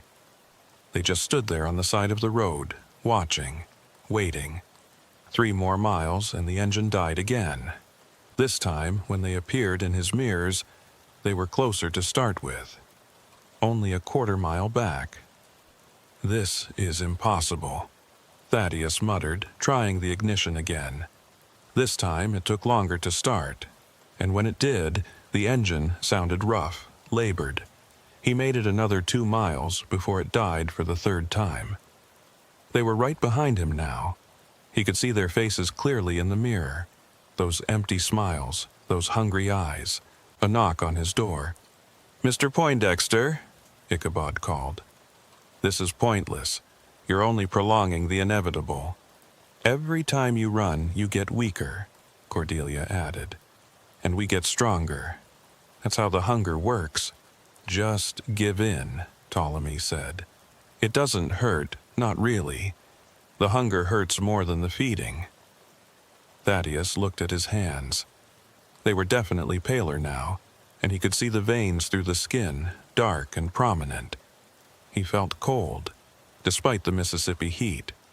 And worse, he felt empty. A gnawing, aching emptiness in his gut that had nothing to do with food. The engine wouldn't even turn over now. I've called for help, Thaddeus lied. The police are coming. No one's coming, Ichabod said. No one ever comes. This stretch of road, it's special. People drive through it all the time, but they never really see it, never remember it, unless they stop at the rest area, unless they meet us. Then other truckers, the 2 trucks at the rest area? Cordelia interrupted. They've been there for 3 months. The drivers are still in their cabs, still sitting there, still trying to leave, but they can't. They're part of the family now, even if they won't admit it. 3 months? Those trucks had looked normal, just parked for the night. You're lying. Go back and look, Ptolemy suggested. Go back and see. You'll understand then. Against every instinct, Thaddeus found himself considering it. The pull was stronger now, not just physical, but mental. The rest area seemed safe, comfortable. The family seemed reasonable. They were just hungry. He understood hunger. That's it, Ichabod encouraged. You're beginning to understand. The hunger isn't evil, it just is. We just are. We didn't choose this, Cordelia added. But we've accepted it. And once you accept it, it's not so bad. You're never alone. You always have family. Thaddeus's hand moved toward the door handle without his conscious control. He watched it, fascinated and horrified as his fingers gripped the handle. That's good, Ptolemy said. Just come out. Come back with us. Have dinner. The door opened. The Mississippi night air rushed in, thick with humidity and that sweet, cloying smell of decay. But underneath it was something else. The smell of food. Real food. His stomach, which he hadn't realized was cramping with hunger, twisted demandingly. When did you last eat? Ichabod asked gently. Really eat, not those cold sandwiches in your cooler. Real food, hot food, family food? Thaddeus tried to remember. The truck stop in Memphis? That had been... how long ago? Hours? Days? Time seemed fuzzy, uncertain. He stepped down from the cab, his legs shaky. The family surrounded him, but not threateningly. They were just there, close, warm despite the coldness he felt. Come, Cordelia said, taking his arm. Her touch was gentle, almost motherly. Let's go home. Home, the rest area. Yes, that made sense. They walked along the highway, and Thaddeus found his stride matching theirs perfectly. Left foot, right foot, in perfect synchronization. It felt natural. It felt right. Cars passed them, but none slowed. None stopped. It was like they were invisible. They can't see us, Ichabod explained. Not unless they're meant to. Not unless they're hungry too. The rest area appeared ahead, its lights welcoming in the darkness. As they got closer, Thaddeus could see the 2 trucks Cordelia had mentioned. She was right. They looked different now. Older, covered in dust and pollen. One had a tree branch lying across its hood that looked like it had been there for weeks. Look in the cabs, Ptolemy suggested. Thaddeus approached the nearest truck, peering through the driver's side window. In the dim light, he could see a figure sitting in the driver's seat. Not moving, not dead, just sitting, waiting. The man's eyes were open, staring straight ahead at nothing. He's been like that for 3 months, Cordelia said. He fought longer than most, kept trying to leave, kept making it a little farther each time, but eventually he understood. The hunger always wins. Is he alive? Define alive, Ichabod said. He exists, he continues. That's a kind of life.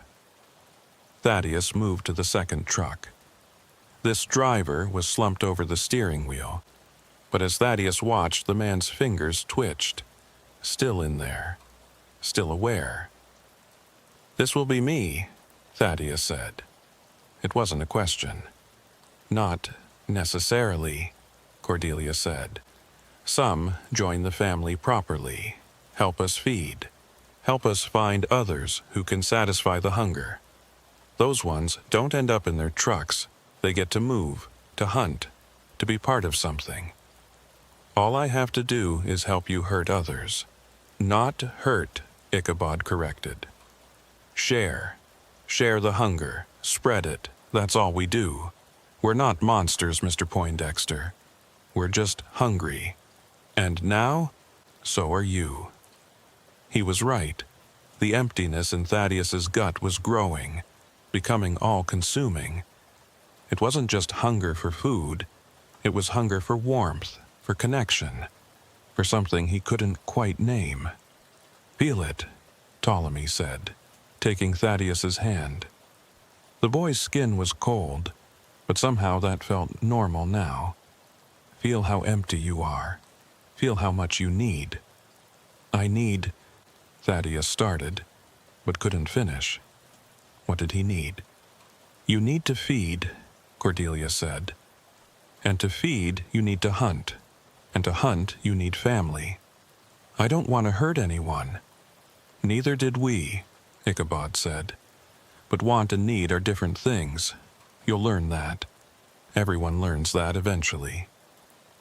They led him to the picnic area, where their tent and lantern created a small circle of light. Up close, Thaddeus could see the tent was ancient, full of holes, more suggestion than shelter. The lantern's light was wrong, too. It didn't illuminate so much as emphasize the darkness around it. "Sit," Cordelia said, gesturing to one of the picnic tables.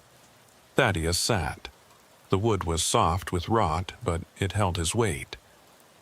"Now," Ichabod said, sitting across from him, "let's discuss how this works. The hunger, it needs to be fed, but not with food. Food doesn't help. We've tried. What it needs is essence, life force, spirit, whatever you want to call it. You're vampires?" "No," Ptolemy laughed. That broken glass sound again. "Vampires drink blood. We take something else, something harder to define. We take the part that makes people want to keep going, keep driving, keep living. We take their momentum. And once it's gone, they become like us," Cordelia said. "Hungry, empty, searching for something to fill the void. Or they become like them," Ichabod added, gesturing to the trucks. "Stuck, unable to move forward, unable to go back, caught between." "Why are you telling me this?" "Because you have a choice," Ichabod said. "You can help us, become truly part of the family, and maintain some measure of mobility. Or you can resist and end up like them. Still hungry, but unable to do anything about it. Some choice." "It's more than we had," Cordelia said bitterly. "The ones who made us, they didn't explain anything. They just took and took until we were empty, then left us to figure it out ourselves. At least we're giving you the courtesy of understanding," Ptolemy added. Thaddeus felt his phone buzz in his pocket. Impossible. There was no signal. He pulled it out. One bar flickering. A text message from a number he didn't recognize. "Get out now. They're not what they seem." The family's expressions changed instantly. Ichabod's empty smile twisted into something predatory. Cordelia's motherly demeanor evaporated like morning mist. Ptolemy's child face rippled, showing something underneath that was definitely not a child. "Who's texting you?" Ichabod demanded, reaching for the phone. Thaddeus pulled it back, but his movements were sluggish, like moving through syrup. Another text appeared. "They're feeding off your fear. The hunger isn't real. Fight it." "Give me the phone," Cordelia said, her voice no longer gentle. "No." A third text. "The trucks aren't real. The drivers aren't there. Look again." Thaddeus turned toward the trucks. For a moment they flickered, there 1 second, gone the next, then back again, like a bad signal on an old television. "Don't look at them," Ptolemy said urgently. "Look at us. Focus on the family." But Thaddeus kept staring at the trucks. The more he concentrated, the more they wavered. Through them, he could see the empty rest area. No vehicles at all except his own truck and the ancient minivan. "It's an illusion," he breathed. "No," Ichabod said, gripping Thaddeus's shoulder. His touch burned cold. "The illusion is thinking you can leave. The illusion is believing you're anything other than ours." Another text. "I'm in the trees. When I signal, run to your truck." Thaddeus scanned the tree line. There, a flash of light. Someone with a flashlight. "Who's out there?" Cordelia hissed, her head swiveling unnaturally far to scan the darkness. "Someone who knows what you are," Thaddeus said, feeling strength return to his limbs. The hunger was still there, but weaker. Manageable. "Impossible," Ichabod said. "No one remembers us. No one escapes to tell." The flashlight flashed 3 times. The signal. Thaddeus ran. He'd never moved so fast in his life. His 53-year-old body suddenly capable of sprinting like he was 20 again. Behind him, the family shrieked. Not human sounds, but something else. Like radio static mixed with feedback. His truck was 50 feet away, 40, 30. Ptolemy materialized in front of him. Not ran there, not jumped there. Simply appeared. "You can't leave, Mr. Poindexter. You're part of the family now." The boy's face was melting, revealing something underneath that hurt to look at. Too many angles, too many teeth, too much hunger given form. A bottle sailed through the air, smashing against Ptolemy. The liquid inside splashed across him, and where it touched he started smoking. "Gasoline and holy water," a woman's voice shouted. "Move your ass, trucker!" Thaddeus didn't need to be told twice. He dodged around the screaming thing that had been Ptolemy and reached his truck. The engine started on the first try.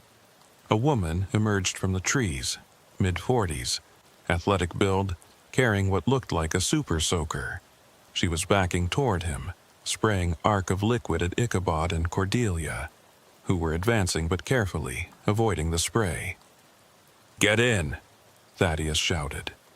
She dove into the passenger side just as Cordelia lunged. The woman slammed the door, catching Cordelia's fingers. Another inhuman shriek. "Drive! Now!" Thaddeus floored it. The truck lurched forward, tires squealing.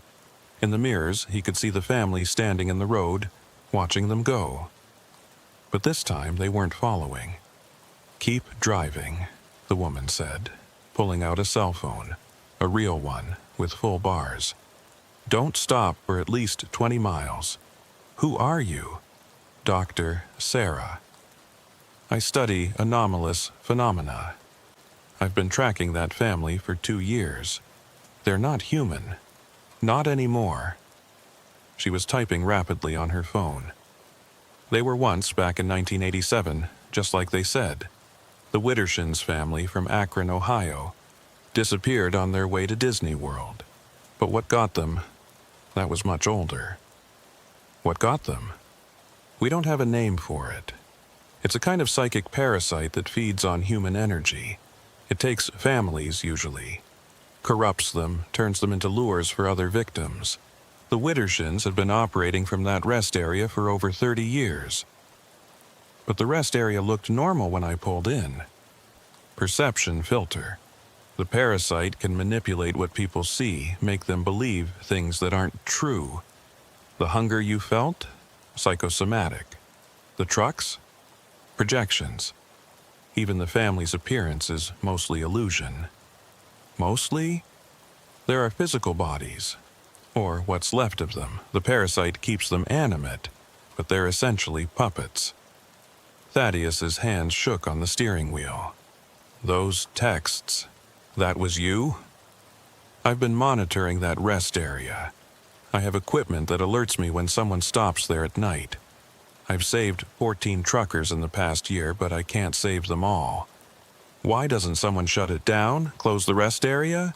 Dr. Sarah laughed bitterly. I've tried, filed reports, contacted authorities, but the parasite's influence extends beyond the rest area.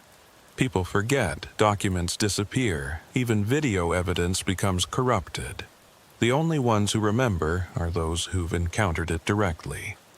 So it just keeps happening. Yes, unless we find a way to kill the parasite itself, not just its puppets. They drove in silence for several miles. Thaddeus kept checking his mirrors, expecting to see the family following, but the road remained empty. Pull over at the next truck stop, Dr. Sarah said. A real one, with lots of lights and people. 20 minutes later, they were parked at a Flying J, surrounded by other trucks, bathed in sodium lights. Normal, safe. Dr. Sarah pulled out a tablet, showing Thaddeus a map marked with red dots. These are all the locations where similar entities operate. Rest areas, abandoned gas stations, old motels, places where travelers stop, where people are vulnerable. There are more of them? Dozens that I know of, probably hundreds I don't. She zoomed in on one particular cluster. Mississippi has 7 confirmed sites. That family is just one of them. Jesus Christ. The thing is, Mr. Poindexter, you're marked now. The parasite has your scent, so to speak. It knows your psychic signature. What does that mean? It means you'll be more susceptible to others like it. You'll see them where other people don't. They'll be drawn to you. You're saying I'm cursed. I'm saying you're aware. That's both a curse and a gift. She pulled out a business card. My number. If you encounter anything else, call me, day or night. What am I supposed to do? I'm a trucker. I have to drive these roads. You learn to recognize the signs. The 2 perfect families at rest areas. The helpful strangers who appear at just the right moment. The places where your electronics stop working. The spots where time seems to move differently. And if I recognize them, you keep driving, you don't stop, and you warn others if you can. Thaddeus took the card, noting the string of credentials after her name. You're a real doctor? Psychiatrist originally, until I encountered something like that family 15 years ago. Lost my husband to them, or something like them. Been hunting them ever since. I'm sorry. Don't be. He's not dead. He's like them now, somewhere. I keep hoping I'll find him, find a way to reverse it. But so far, she shrugged. The family said the hunger never goes away. For them, no. But you're not fully turned. The connection was broken before it could complete. You'll feel echoes of it, moments of emptiness, of craving something you can't name. But it will fade. Mostly. Mostly. You'll always be sensitive to them now. You'll feel them before you see them. Consider it an early warning system. Thaddeus's phone buzzed. A text from an unknown number. You can't run forever. Family is family. Dr. Sarah looked at it and frowned. They shouldn't be able to do that, not from this distance. Another text. We're still hungry. Then another. So are you. And he was. Despite everything, despite knowing it wasn't real, Thaddeus felt that gnawing emptiness returning. It's not real, Dr. Sarah said firmly. It's just an echo. Fight it. But the hunger grew stronger. Thaddeus gripped the steering wheel, his knuckles white. Something's wrong, Dr. Sarah said, looking at her equipment. They shouldn't have this much influence unless...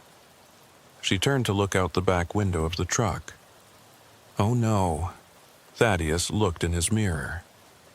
A minivan was parked 3 spaces behind them. Old, rusty, with its hood up. They followed us. No, they were already here, waiting. Dr. Sarah grabbed her gear. Mr. Poindexter, we need to move, now. But when Thaddeus tried to start the truck, nothing happened. The engine was dead.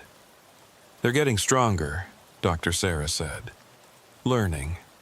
Adapting. Through the windshield, Thaddeus could see them approaching.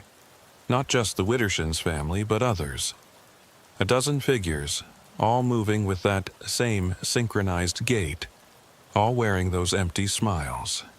How many families have they turned? Thaddeus whispered. Too many, Dr. Sarah said, loading her super soaker with shaking hands. Far too many. The figures surrounded the truck. Men, women, children of all ages, all hungry, all empty, all reaching out with pale hands toward the windows. Mr. Poindexter, Ichabod's voice came from everywhere and nowhere. You can't escape family. The windows began to crack, not from impact, but from pressure, from need, from hunger. When I say run, Dr. Sarah said, we run for the store. There are people there, witnesses. They can't maintain the illusion with too many observers. What if we don't make it? Then we become like them, another family hunting in the night. The windshield spider-webbed. Ready? Thaddeus nodded, though he wasn't ready. Could never be ready for this. The windshield exploded inward. Glass erupted across the cab like deadly confetti. Thaddeus threw himself sideways, pulling Dr. Sarah with him as thousands of fragments filled the air where their heads had been. Through the destroyed windshield, pale hands reached in, dozens of them, all grasping, all desperate. Now! Dr. Sarah shouted. They burst out the passenger door together, Thaddeus's bulk bowling over 2 of the creatures that had been Cordelia and someone else. A teenage girl in a Letterman jacket from some high school he didn't recognize. They hit the ground hard, and Thaddeus felt that cold burning where their skin touched his. The Flying J was 50 yards away, its bright lights promising safety. But between them and it stood at least 20 of the things, all moving to cut them off with that horrible synchronized precision. Dr. Sarah sprayed her mixture in a wide arc, creating a gap. Move! They ran. Behind them, Thaddeus could hear pursuit. Not footsteps, but something worse. A rustling like dead leaves skittering across pavement. He didn't look back. 30 yards, 20, a child appeared directly in their path. Not Ptolemy, but another boy, maybe 6 years old, wearing pajamas with cartoon dinosaurs. His eyes were ancient, empty, hungry. Please, the boy said. I'm so hungry. Dr. Sarah didn't hesitate. She kicked the child thing square in the chest, sending it flying. It made no sound as it hit the ground, just got back up and kept coming. 10 yards. The automatic doors of the Flying J sensed them and slid open. They dove through, Thaddeus crashing into a display of chips, Dr. Sarah rolling and coming up with her weapon ready. The fluorescent lights inside were harsh, beautiful, real. There were people, normal people. A tired cashier, 2 truckers getting coffee, a family arguing over snack choices. The thing stopped at the threshold.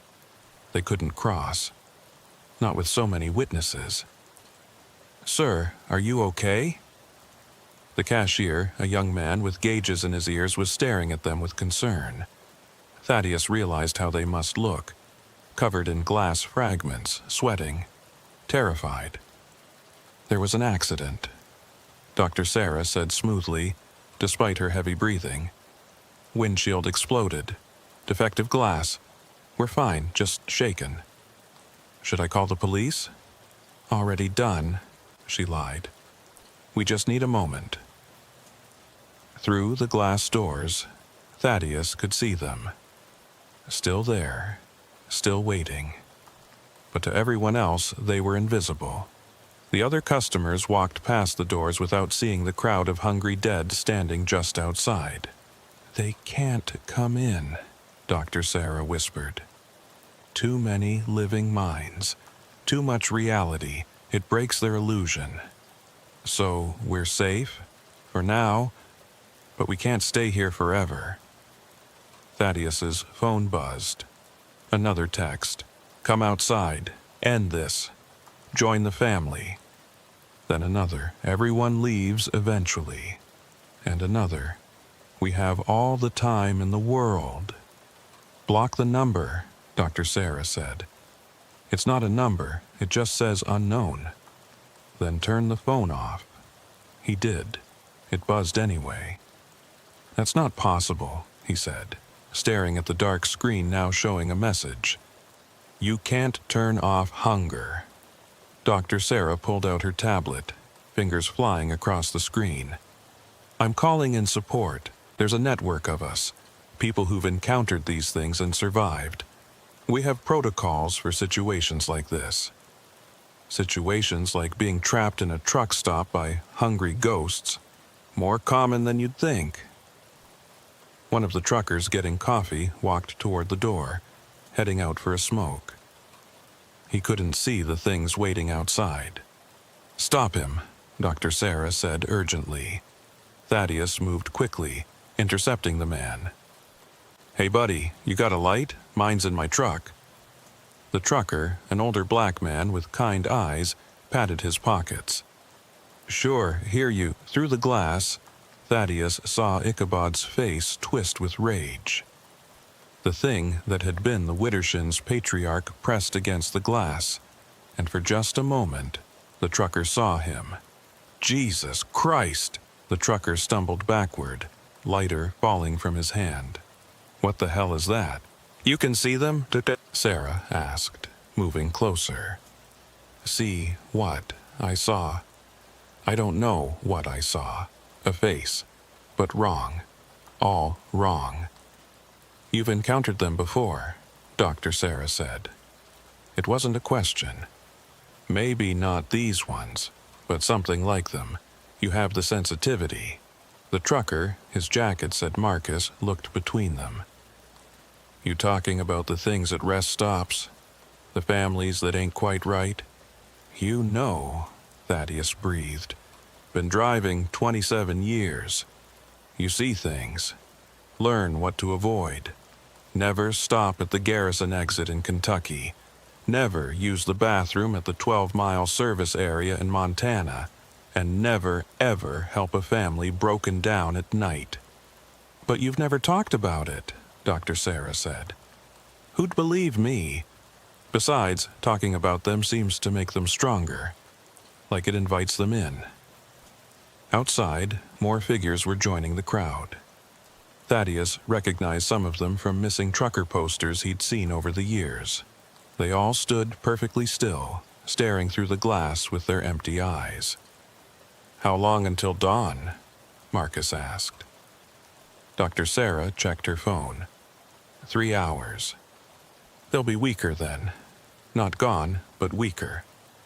Sunlight doesn't kill them, but it makes it harder for them to maintain the illusion.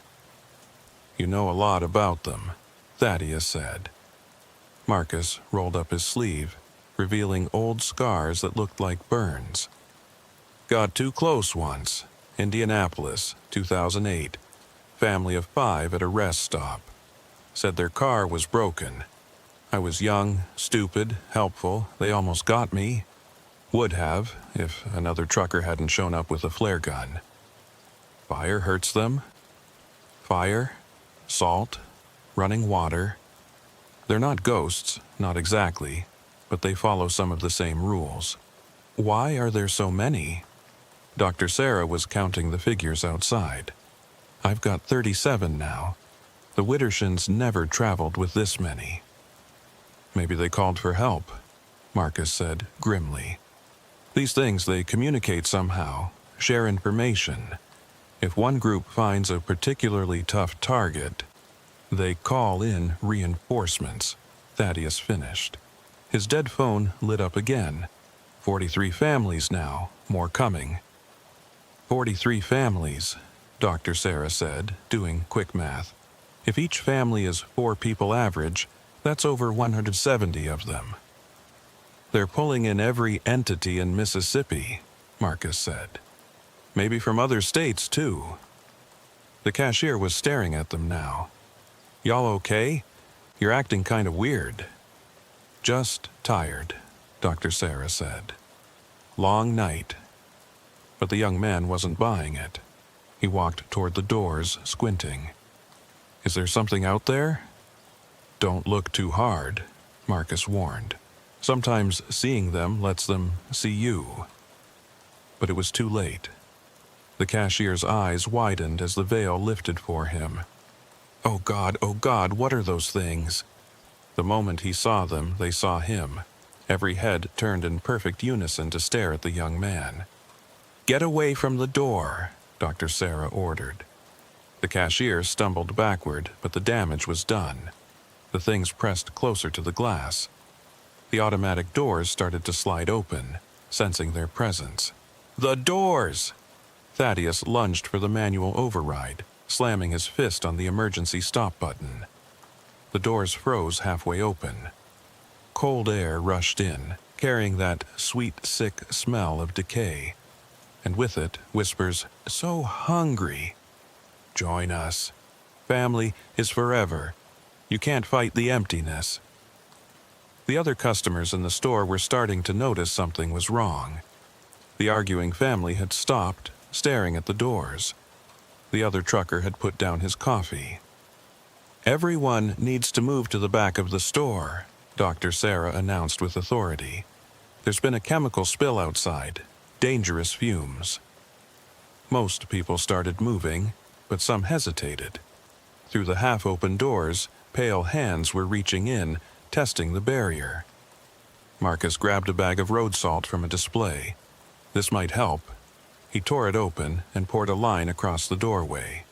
Where the salt touched the reaching hands, they recoiled with hisses of pain. We need more, Dr. Sarah said. All of it. They grabbed every bag of salt in the store. Road salt, table salt, sea salt from the gourmet section. They created a barrier 3 feet deep across the entrance. The things outside moaned in frustration. Thaddeus's phone buzzed again. This time it was a call. The screen showed a picture, the Widdershins' family, but from when they were alive. A normal family photo, probably from that vacation they never completed. Against his better judgment, he answered.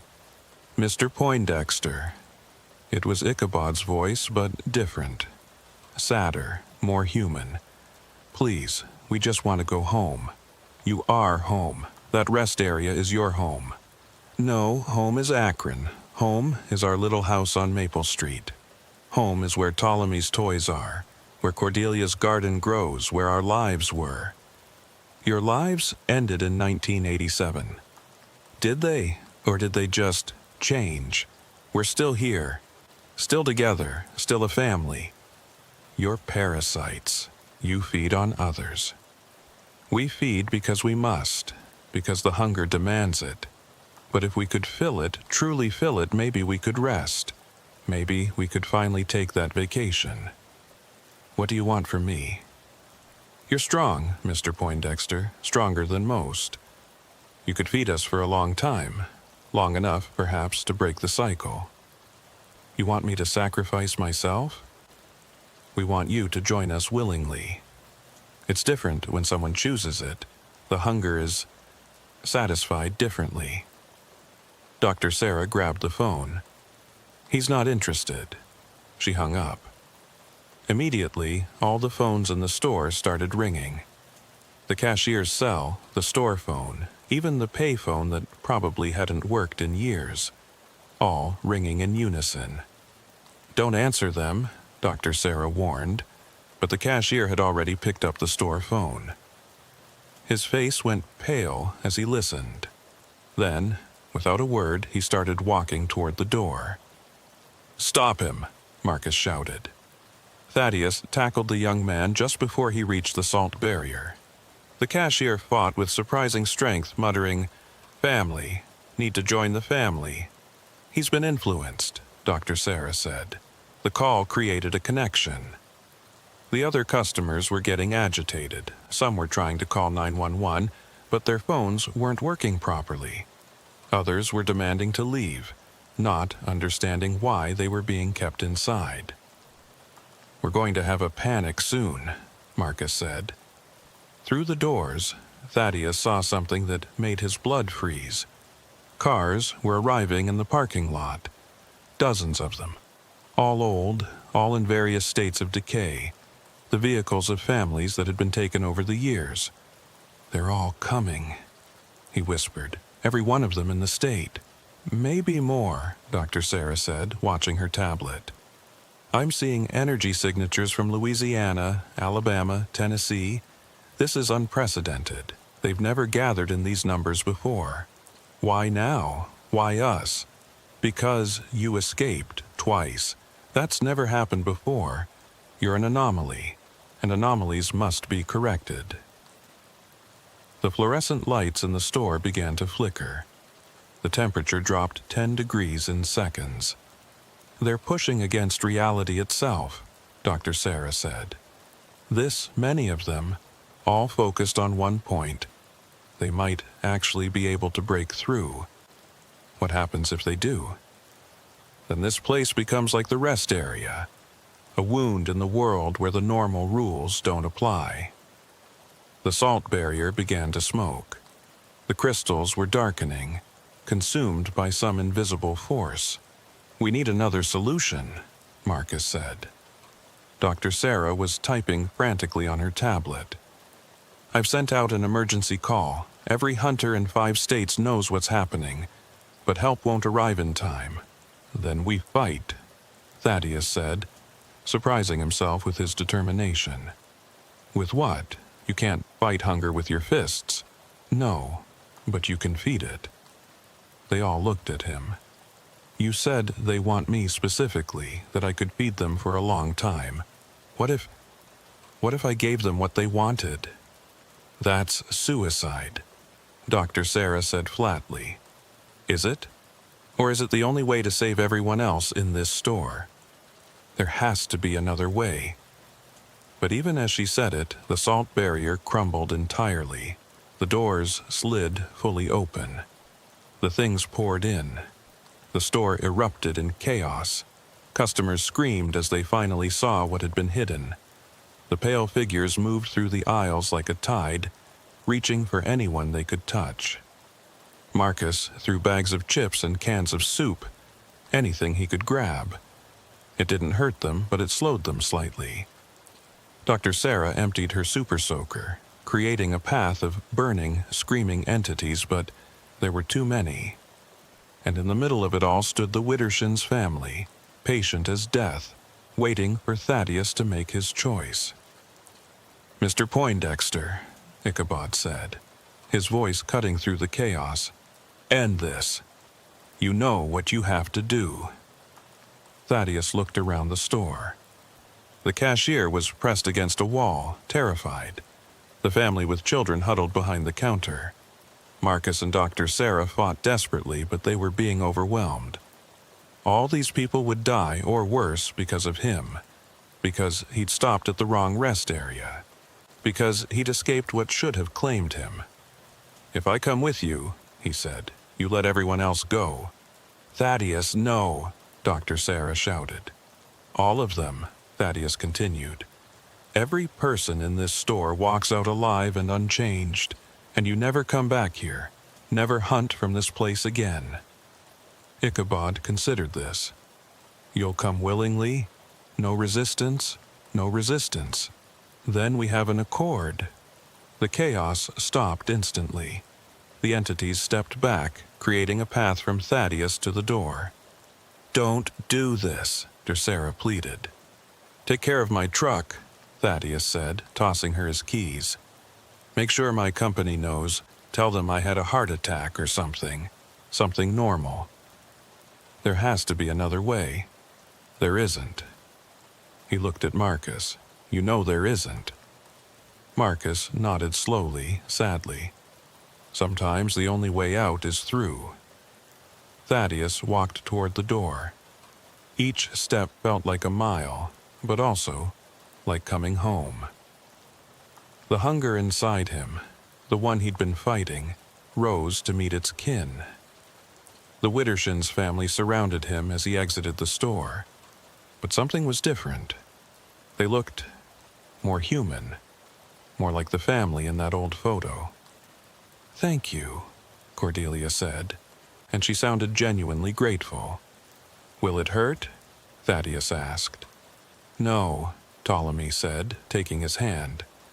It's like going to sleep, and then waking up different. They led him to their van. Up close, he could see it clearly now. Not the decay he'd perceived before, but a vehicle caught between states. Real and unreal, solid and ethereal. One more thing, Thaddeus said. I want to know what you really are. Ichabod smiled sadly. We don't know. We only know what we became. The hunger came to us as it came to those before us, and as it will come to those after. It's older than memory, older than meaning. It simply is. And now, I'll be part of it. Yes, but also part of us, part of a family. You'll never be alone again. That should have been horrifying. But to a man who'd driven alone for so many years, who'd eaten so many meals in empty truck stops, who'd spent so many nights in the isolation of his cab, it was almost appealing. He got in the van. The moment he sat down, he felt the change beginning. Not painful, just different. The world looked different. The store, which had seemed so bright and safe, now looked harsh and uninviting. The people inside looked like candles, flickering with life force he could almost taste. The hunger will be strong at first, Cordelia said, sitting beside him. But we'll teach you to control it, to take only what you need, only from those who won't be missed. Like you took from me? You were different, Ichabod said, starting the van. The engine sounded like whispers. You were strong enough to carry us all, to fill the void that's been growing for decades. With you, we might finally be able to rest. Or to move on, Ptolemy added hopefully. As they drove away, Thaddeus saw Dr. Sarah and Marcus standing in the doorway of the store. Dr. Sarah was crying. Marcus saluted. His phone, his dead, turned-off phone, lit up one last time. A text from Dr. Sarah. I'll find a way to save you, I promise. But Thaddeus knew she wouldn't. Couldn't. Because he was already gone, already changing, already becoming something else. The convoy of dead families followed them out of the parking lot, a funeral procession for his humanity. They drove back toward the rest area, back to the space between spaces where things like them belonged. As the miles passed, Thaddeus felt his old life falling away. His memories became fuzzy, distant. His name started to feel foreign. The hunger grew, but so did something else, a sense of belonging, of purpose. Welcome to the family, the Widdershins said in unison. And despite everything, despite the horror of what he'd become, Thaddeus found himself saying, "Thank you." The rest area appeared ahead, exactly where it always was, where it never was. Home. As they pulled in, Thaddeus saw other truckers already there. Future family members, though they didn't know it yet. One of them, a young woman driving a FedEx truck, was walking toward the restroom. Should we? Cordelia asked. The hunger surged, demanding, relentless. Yes, Thaddeus heard himself say, we should. They got out of the van, moving in perfect synchronization. The woman looked up, saw them, smiled uncertainly. Hi there, Thaddeus said, his voice already taking on that hollow, pleasant tone. Having trouble with your truck? We'd be happy to help. We're like a family here. The woman's smile widened. That's so kind of you. Actually, I could use some help. And so it continued. And so it would always continue, until the hunger was finally fed. But the hunger is never fed. The GPS had been acting strange for the last 40 miles, cutting in and out with bursts of static that sounded almost like whispers. Bartholomew Quimbley had driven these Mississippi backroads for 12 years, but tonight, in the thick of a moonless August night, nothing looked familiar. He'd taken what he thought would be a shortcut off Highway 61, following a route suggested by another trucker at the last weigh station. Saves you an hour if you're heading to Natchez, the man had said, sketching out directions on a napkin. Just follow County Road 427 until you hit the fork, then bear left.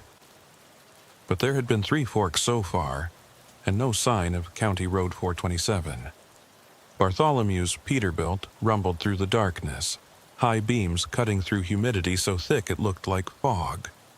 The 40-foot refrigerated trailer behind him was loaded with medical supplies bound for a hospital in Natchez, supplies that absolutely had to arrive by morning. The penalty clause in the contract would bankrupt his small owner-operator business if he failed to deliver on time.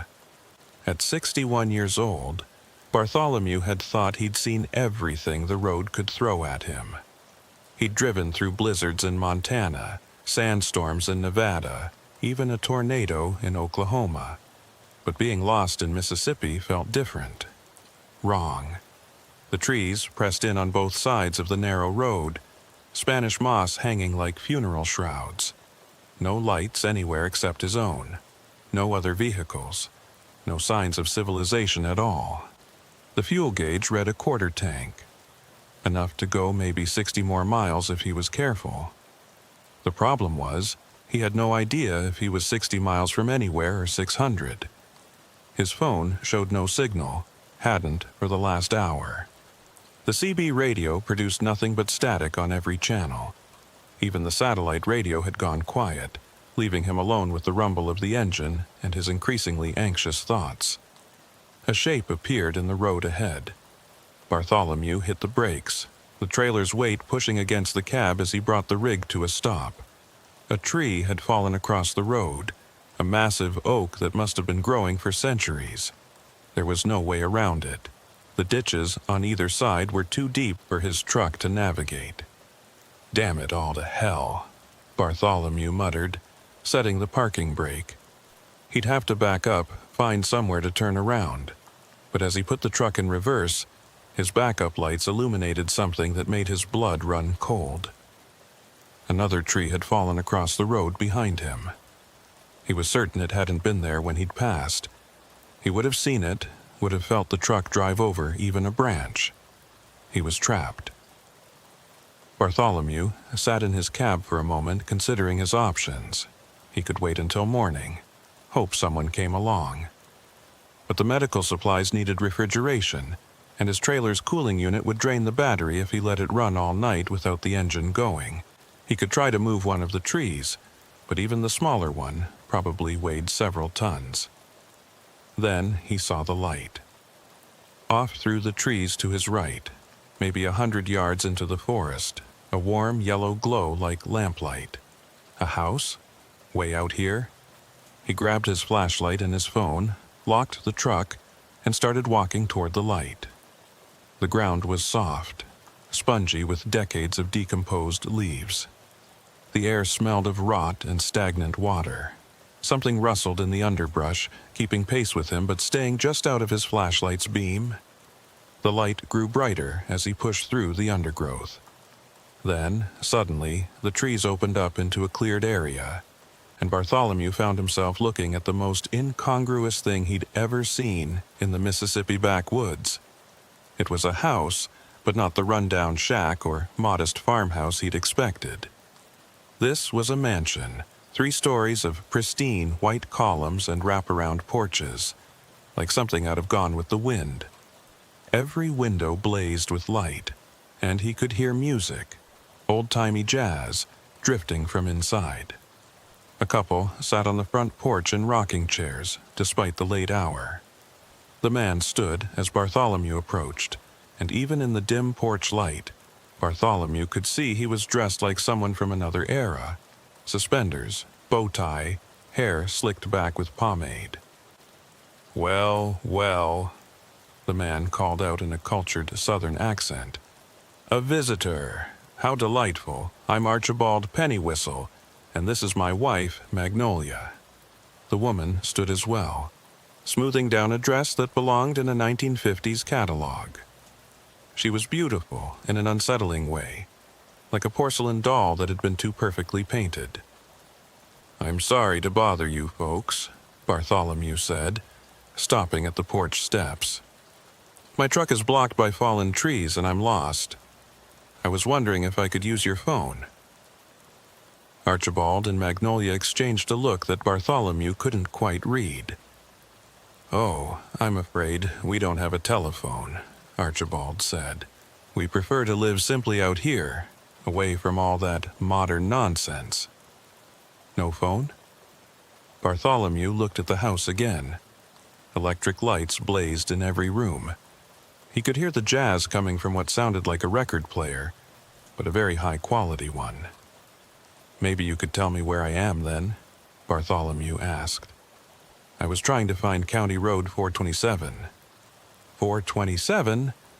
Magnolia laughed, a tinkling sound like breaking china. "My dear man, there hasn't been a County Road 427 in these parts for 30 years. They rerouted everything when they built the new highway." 30 years?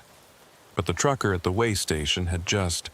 "You look tired," Archibald said, descending the porch steps. Up close, Bartholomew could see the man's skin had an odd quality to it, too smooth, like wax. "Why don't you come in, have some refreshment? We so rarely have visitors. I really should get back to my truck." "Nonsense. Those trees aren't going anywhere, and neither is your truck. Come, let us offer you some proper Southern hospitality."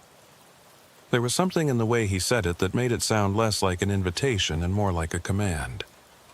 Magnolia had moved to the front door, holding it open, and the warm light spilling out did look inviting. Bartholomew was tired. He was lost. And these people, odd as they seemed, were his only hope of finding his way out. "Just for a few minutes," he said. The inside of the house was even more anachronistic than the outside. Every piece of furniture looked like it had been frozen in time circa 1952. The jazz music came from a pristine phonograph in the corner of what they called the parlor. The walls were covered in family photographs, all in black and white or sepia tones. "Please, sit," Magnolia said, gesturing to a velvet settee. "I'll fetch some lemonade." She glided out of the room, and glided was the right word. Her feet didn't seem to quite touch the floor. Archibald settled into an armchair across from Bartholomew, crossing one leg over the other with mechanical precision. "So, Mr. Quimbley, Bartholomew Quimbley. Mr. Quimbley, what brings you to our little corner of Mississippi?" "I'm a trucker, hauling medical supplies to Natchez." "A trucker? How fascinating. Tell me, what year is it in your profession now?" "What year? What kind of question was that?" "It's 2024, Bartholomew said slowly. Archibald's eyebrows raised slightly. "Is it now? My, how time does fly." Magnolia returned with a tray bearing a pitcher of lemonade and 3 glasses. The lemonade was the wrong color, too dark, almost brown. She poured 3 glasses with careful precision, handed one to Bartholomew. He took a polite sip and immediately wished he hadn't. It tasted like lemons that had gone bad years ago, sweet and rotten at the same time. He set the glass down carefully on a doily-covered side table. "You have a beautiful home," he said, trying to change the subject. "We've been here a very long time," Magnolia said, settling beside her husband. They moved in perfect synchronization, like dancers following choreography only they could hear. "How long?" "Oh, time is such a relative thing," Archibald said. "Sometimes it feels like yesterday, sometimes like centuries." Bartholomew stood up. Every instinct was screaming at him to leave. "I really should check on my truck. Thank you for the lemonade." "But you haven't asked the important question yet," Magnolia said. "What question?" "How to leave, of course." The temperature in the room seemed to drop 10 degrees. The jazz music slowed, warped, like the record was melting. "The roads around here," Archibald said, standing as well. "They're tricky. They don't always go where you think they will. Don't always take you where you want to go. Sometimes," Magnolia added, also rising, "they bring you exactly where you're meant to be.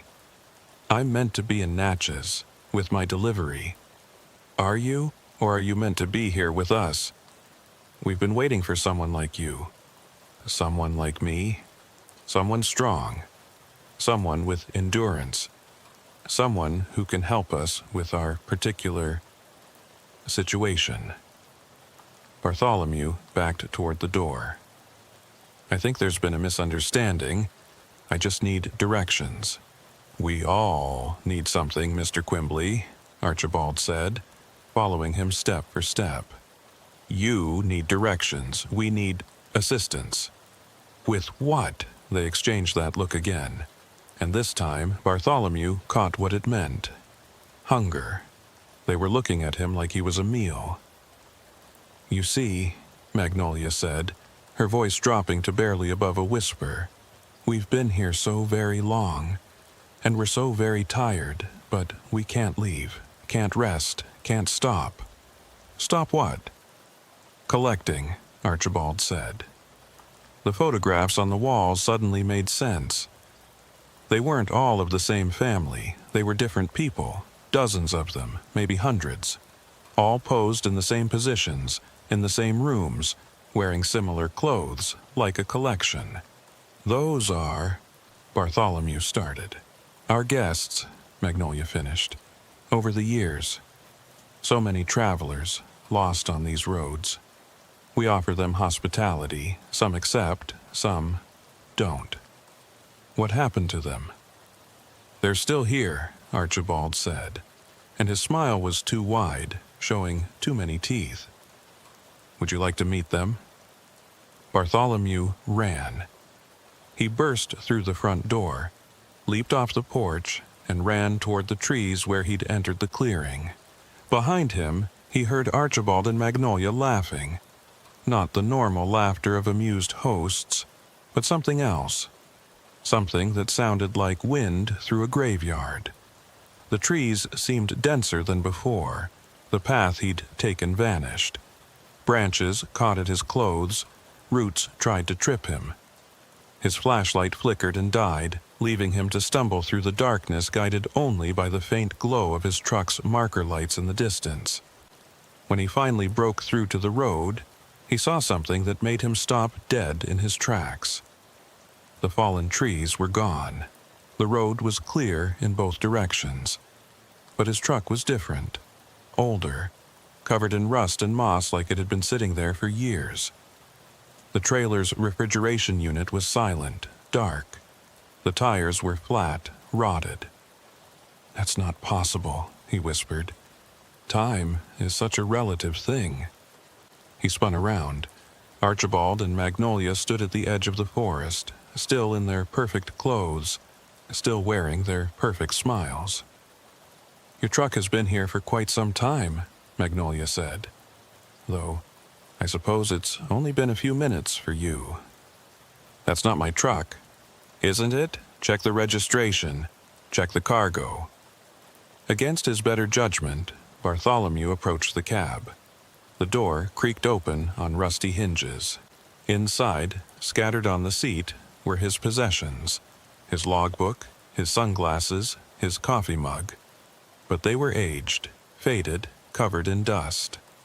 The logbook's last entry was dated August 15th, 2024.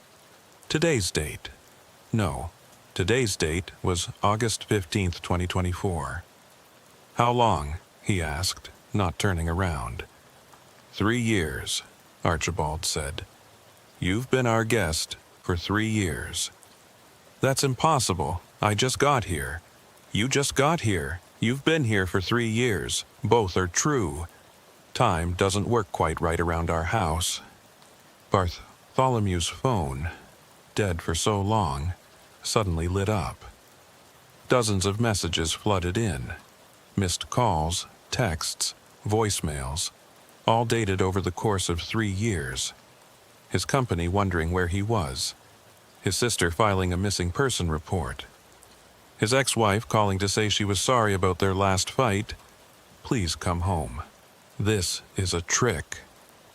"The only trick," Magnolia said, moving closer, "is thinking time moves the same for everyone. You entered our house. You drank our lemonade. You became part of our collection, even if just for a moment." "Then let me go." "Oh, we will," Archibald said. "We always let our guests go, eventually, after they've helped us." "Helped you with what?" "Finding more guests, of course. You see, Mr. Quimbley, the house needs people. It feeds on their time, their stories, their essence, and in exchange, it keeps us young, beautiful, eternal." "You're parasites." Such an ugly word. We prefer to think of ourselves as curators. We preserve moments, preserve people, preserve stories. In photographs, among other things. Bartholomew noticed movement in the trees. Shapes, people. They emerged slowly. Dozens of them, all dressed in clothes from different eras. A man in a Union Army uniform. A woman in a 1920s flapper dress. A teenager in a Letterman jacket from the 1960s. More recent ones, too. A businessman in a 2000 suit. A young woman in modern jogging gear.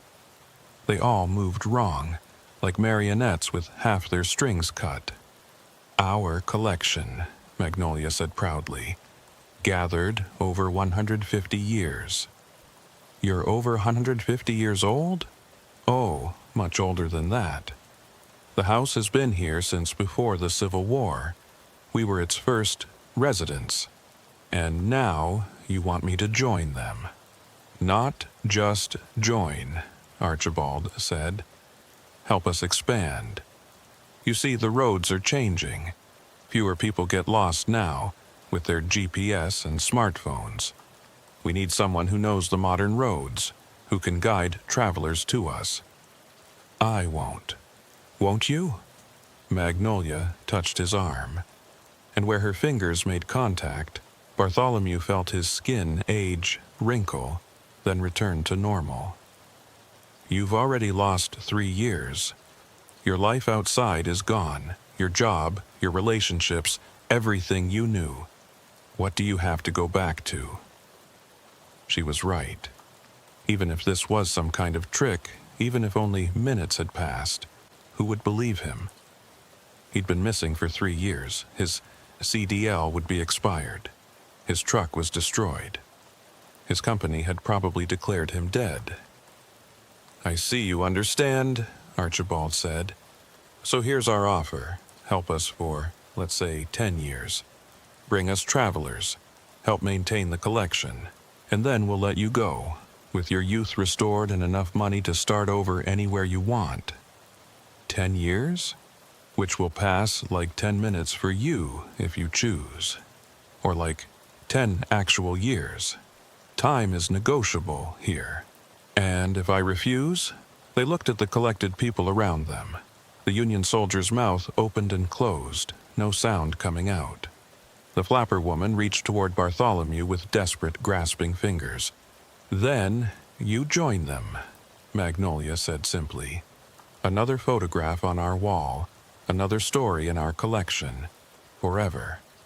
Bartholomew looked at the assembled collection of lost souls, their eyes pleading, their mouths forming silent words.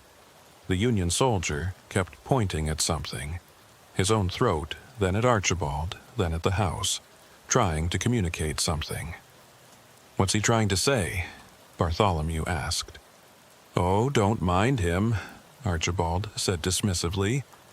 "Colonel Matthias has been trying to warn people for over a century. Never succeeds, can't, part of the arrangement." "Arrangement?" "The house has rules," Magnolia explained. "Those who are collected can't speak to newcomers, can't write, can't communicate in any meaningful way. It prevents complications." The businessman from the 2000s was holding up his fingers. 3, then 0, then 3, then 0. Over and over. 303, Bartholomew guessed. The man shook his head violently, then tried again. This time he held up 3 fingers, pointed at Bartholomew, pointed at himself, then made a 0 with his hand. 3, me, you, 0. 3 years, the jogger suddenly said, and everyone turned to stare at her in shock. 3 years becomes 0. He's trying to tell you. Her voice cut off mid-sentence. Archibald had raised his hand, and she froze completely, like someone had hit pause on a video. "Well, that's unfortunate," he said. "She must be newer than we thought. The binding hasn't fully set." He walked over to the frozen jogger, touched her forehead. She collapsed, then slowly got back up, her eyes now as empty as the others. "What did you do to her?" "Reset her. She'll be more compliant now." Magnolia sounded bored. "They all fight at first, then they accept, then they help. It's the way of things. You said 3 years had passed, but that businessman was trying to tell me something different." "Was he? How can you trust someone who's been here so long? The mind plays tricks after a while." But Bartholomew had caught something in their expressions when the jogger spoke. Fear. Just for a moment, but it was there. "You're lying about something." "Everyone lies, Mr. Quimbley. The question is whether the lie serves a purpose." Bartholomew's phone buzzed again. A new message, except it wasn't new. It was dated 3 minutes ago, August 15th, 2024, 3:47 a.m. "Where are you? Dispatch is freaking out. Your GPS went dark." Marcus, his dispatcher. 3 minutes ago, not 3 years. "Interesting," Archibald said, reading over his shoulder. "It seems the house can't quite decide what timeline you belong to. Because I haven't agreed to anything. Precisely. You're in flux. Schrodinger's trucker, you might say. Both here and not here, both then and now. Then I can still leave." "Can you?" Magnolia gestured to his truck. It flickered, alternating between rusted hulk and functional vehicle. "Which version would you drive? The one that's been rotting for 3 years, or the one that doesn't exist yet?" This was giving Bartholomew a headache. None of this makes sense. It doesn't have to make sense, it just has to be. Archibald walked back toward the house. "Come, let us show you something that might clarify matters." Bartholomew didn't want to go back into that house, but the collected people parted to form a path, gently herding him forward. He could run, but where? The roads might not even be real. The house looked different this time. Older, the white paint was peeling. The columns showed cracks. Inside, the pristine 1950s furniture was interspersed with items from other eras. A Victorian fainting couch, a medieval tapestry, a flat-screen TV that looked brand new. The house exists in all times simultaneously, Magnolia explained. We've simply learned to navigate it. They led him upstairs, down a hallway that was much longer than the house's exterior dimensions should have allowed. Doors lined both sides, each marked with a year. 1863, 1919, 1955, 1987, 2001, 2020. Each room is a moment, Archibald said. A captured piece of time when someone joined our collection. He opened the door, marked 2021. Inside, Bartholomew could see the jogger. Not the empty-eyed puppet from outside, but the real her, frozen mid-scream as she realized what was happening. The room around her was a perfect snapshot of the moment. Leaves falling outside the window suspended in mid-air. A bird frozen mid-flight. She's still in there, Bartholomew said. Still aware. Of course. That's what makes it valuable. The fear, the realization, the moment of transition. The house feeds on that. You're torturing them. We're preserving them, Magnolia corrected. Without us, without the house, they would have died on these roads, crashed their cars, had heart attacks, been murdered by actual criminals. We saved them. By trapping them forever? Forever is such a limiting concept. Archibald opened another door, 1971. A young man in bell-bottoms stood frozen, reaching for a door handle that would never turn. This gentleman, for instance, he experiences that single second over and over forever. But to him, it's always the first time. He doesn't know he's trapped. The suffering you imagine doesn't exist. But the ones outside do know. Those are echoes, shadows. The real them are here, safe, preserved. And you want me to help you add more. The house must feed, Mr. Quimbley. If it doesn't, it collapses. And when it collapses, all these moments collapse with it. All these people die, truly die, all at once. They showed him more rooms. So many rooms. Men, women, children even. All frozen, all preserved. All fuel for whatever the house was. What is this place? Bartholomew asked. Really? Not the lies, not the metaphors. What is it? Archibald and Magnolia exchanged looks. We don't know, Magnolia admitted. We found it, or it found us, in 1847. We were newlyweds, heading west, when our wagon broke down. The house was here, empty, waiting. We went inside for shelter. And we never left, Archibald continued. Couldn't leave. The house wouldn't let us, but it offered us a deal. Feed it and live forever. Refuse and become like them. So you chose to become monsters. We chose to survive. Anyone would. I wouldn't. Wouldn't you?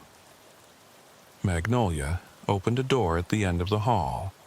Unlike the others, it had no year marked on it. Look, inside was Bartholomew, or a version of him.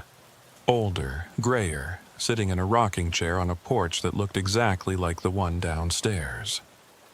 He was smiling, watching as another lost traveler approached the house. That's one possible future, Archibald said. You, having accepted our offer, having lived here for 20 years, helping us, happy in your way. That's not me, not yet. Magnolia opened another unmarked door. This one showed Bartholomew frozen like the others, caught in a moment of pure terror. And that's another possibility. You having refused, preserved forever in that single instant of realization. You're showing me these to scare me into agreeing. We're showing you these because they already exist. The house experiences all time simultaneously, remember? Every possible outcome has already happened. We're just waiting to see which one you'll choose. Bartholomew's phone rang. An impossible call, Given there was no signal, he answered it. "Bartholomew." It was his own voice, old and tired. "Listen to me. Don't trust them, but don't refuse them either. There's a third option." "Who is this?" "You." "From a timeline where I figured it out. The house has rules. It can only take what's freely given or forcibly refused. But if you neither accept nor reject..." The call cut off. Archibald was staring at the phone with genuine surprise. That shouldn't be possible. Seems like a lot of impossible things are happening tonight. "The house is confused by you," Magnolia said, and for the first time she sounded worried. "You're not reacting as the others did. Maybe because I'm different. Or maybe," said a new voice, "because he's not alone." They all turned. A woman stood in the hallway, though she hadn't been there a moment before. Middle-aged, wearing modern clothes, carrying what looked like a modified CB radio. "Impossible," Archibald said. "No one can enter the house without invitation." "I didn't enter," the woman said. "I've been here all along. Room 1987. She looked at Bartholomew. "Dr. Rebecca Morrison, parapsychologist. I've been studying this place from the inside for 37 years, or 3 minutes times funny here. You're one of the collected?" "Was, until about 5 minutes ago when your presence disrupted things. You're causing temporal fluctuations. The house can't figure out when you are, so it's losing its grip on all of us." "That's not possible," Magnolia insisted, but her perfect composure was cracking. "The house's power is absolute." "The house's power is based on consistency," Dr. Morrison corrected. "Every person it takes follows the same pattern. Arrival, invitation, choice, collection. But you," she pointed at Bartholomew, "you're breaking the pattern. Your truck is simultaneously here and not here. Your timeline is simultaneously now and 3 years from now. You're a paradox, and paradoxes give the house indigestion." The house shuddered. Not like an earthquake, but like reality itself hiccuped. For a moment, Bartholomew saw through the walls, saw all the rooms at once, all the trapped souls, all the possible futures and pasts bleeding together. "Stop it," Archibald commanded. "You're destroying everything." "Good," Dr. Morrison said. She turned a dial on her device and static filled the air, but not random static. It had a pattern, a frequency. "This is a temporal disruption signal. I've been building it piece by piece every time the house let me have a moment of awareness. It's designed to amplify paradoxes." The hallway stretched and compressed. Doors opened and slammed shut. The collected souls from outside began appearing in the hallway, their eyes gradually becoming less empty. "If the house collapses, everyone dies," Magnolia screamed, "including you." "Maybe," Dr. Morrison said. "Or maybe we all go free. Only one way to find out." She cranked the dial higher. The static became a shriek. The house's lights flickered between gas lamps, candles, electric bulbs, and LED strips. Time was coming apart at the seams. "Choose!" Archibald grabbed Bartholomew. "Accept or refuse. Either one. Just choose and end this." But Bartholomew remembered the phone call, his own voice telling him there was a third option. "I choose neither," he said. The house went silent. Completely, utterly silent.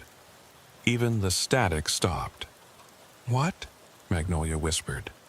"I don't accept your offer, but I don't refuse it either. I simply decline to choose. You have to choose. Those are the rules. Your rules, the house's rules. But I'm not playing by them." The house shuddered again, more violently. Cracks appeared in the walls, but through them, Bartholomew could see not the outside, but other times, the Civil War, the Great Depression, last Tuesday. "You're breaking it," Archibald said, and for the first time he sounded afraid. "No," Dr. Morrison said. "He's freeing it. The house isn't evil, it's trapped too, forced to play this same game over and over. Feed or die. Collect or collapse." But what if there's another option? What option? Let go. The cracks in reality widened. Through them, Bartholomew could see every moment the house had ever experienced simultaneously. The first peoples who had lived on this land, long before European colonization. Spanish explorers in the 1500s, French settlers. The plantation that had stood here before the house's construction in 1842, the fire that destroyed it in 1863, its rebuilding, its abandonment, its rediscovery by Archibald and Magnolia. "This is wrong," he said suddenly. "You said you found the house in 1847, but it wasn't built until 1842. Archibald and Magnolia exchanged panicked looks. "You're not the original owners," Dr. Morrison said, understanding dawning on her face. "You're just the longest-serving collected. You made a deal with something else, something older." "Shut up!" Magnolia's face was no longer beautiful. It was cracking like old paint, revealing something underneath. "You don't know what you're talking about." "The house was built on something," Bartholomew said, pieces clicking together. "Something that was already here, something that needed to feed." The floor beneath them became transparent. Below, far below, deeper than any basement should go, something moved. Something vast and dark and hungry. "Oh my God," Dr. Morrison breathed. It wasn't a house. It had never been a house. The house was just bait, like an anglerfish's lure. The real thing was underneath, had always been underneath, waiting. "It's been here since before humans walked this land," Archibald said, his voice hollow. "The indigenous peoples knew. They avoided this place, called it the hunger that waits. But European settlers didn't listen, built here anyway. And it adapted," Magnolia added. "Learned to use human structures, human forms, learned to feed more efficiently. And you help it. We have no choice." Archibald's facade cracked completely, revealing not a monster but a terrified man. "It has us. Has had us for so long we don't remember who we really were. We're as trapped as anyone." "Then help us stop it," Dr. Morrison said. "Can't. The binding is too strong. We can only do what it wants." The thing below stirred. The house shook. Through the transparent floor, Bartholomew could see tentacles. No, not tentacles. Something worse. Extensions of space-time itself, reaching through dimensions, through moments, collecting, feeding, growing. "But he can," Magnolia pointed at Bartholomew. "He's not bound, not collected, not yet. What can I do against that?" "Choose," Dr. Morrison said. "But not the choice they offered. Choose something else entirely." "Like what?" "The house, the thing. It feeds on transitions. The moment someone goes from free to trapped, from alive to preserved, it's addicted to that moment of change. So, give it the ultimate transition. Give it its own death." "How?" Dr. Morrison held up her device. "This doesn't just disrupt time. It reverses it. Locally, anyway. I can send the house back to before it existed, but someone has to activate it from inside the thing's true body. That's suicide. Maybe, or maybe it's the only way any of us get out of here." The collected souls were all in the hallway now, dozens of them, all looking at Bartholomew with desperate hope. The Union soldier, the flapper, the businessman, the jogger, all the photographs from the walls. Real people, trapped for so long they'd forgotten their own names. If I do this, what happens to them? They go back, Dr. Morrison said, to their own times, their own lives, as if this never happened. And the penny whistles? Archibald and Magnolia looked at each other with something that might have been relief. We go back, too, Archibald said. To 1847, to our wagon on the road, to the choice we should have made, to keep going, to anywhere but here. And you? Bartholomew asked Dr. Morrison. I go back to 1907, to my car breaking down, to the choice to walk to this house or wait for help. And this time, I wait. And me? You go back to 3 minutes ago, to your truck blocked by trees that were never really there. And you turn around, you take the long way. You deliver your medical supplies a few hours late and pay the penalty. But you live. That's it? That's the plan? Press a button and hope we all get a do-over? Unless you have a better idea. The thing below roared, not with sound but with pure hunger. The house began to collapse and rebuild itself simultaneously, existing in all states at once. Choose, Archibald and Magnolia said in unison, but Bartholomew could tell it wasn't them speaking.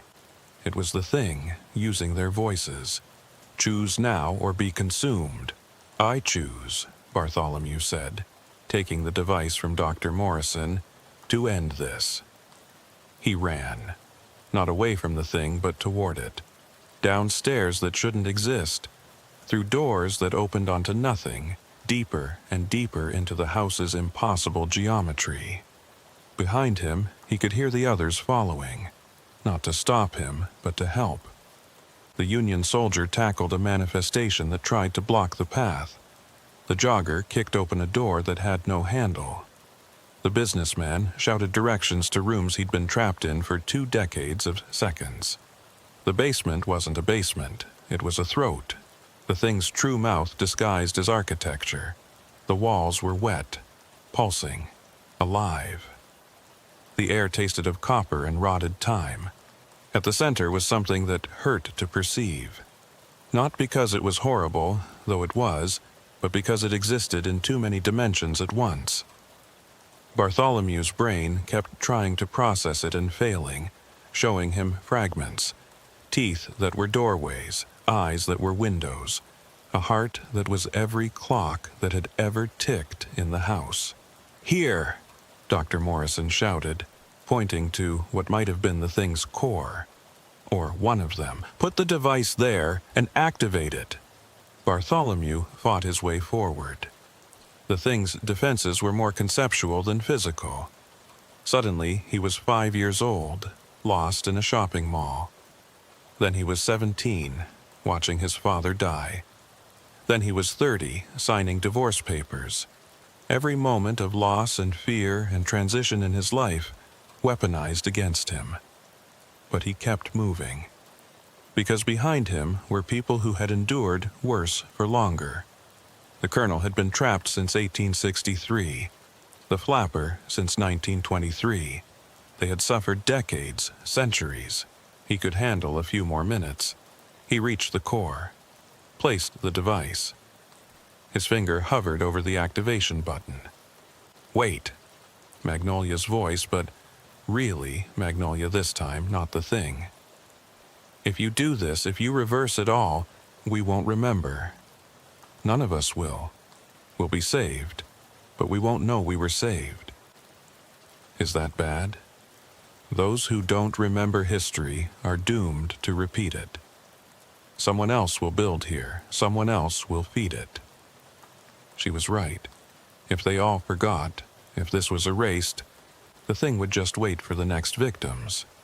Unless, Dr. Morrison said, someone remembers. Someone outside the effect. How? Your truck.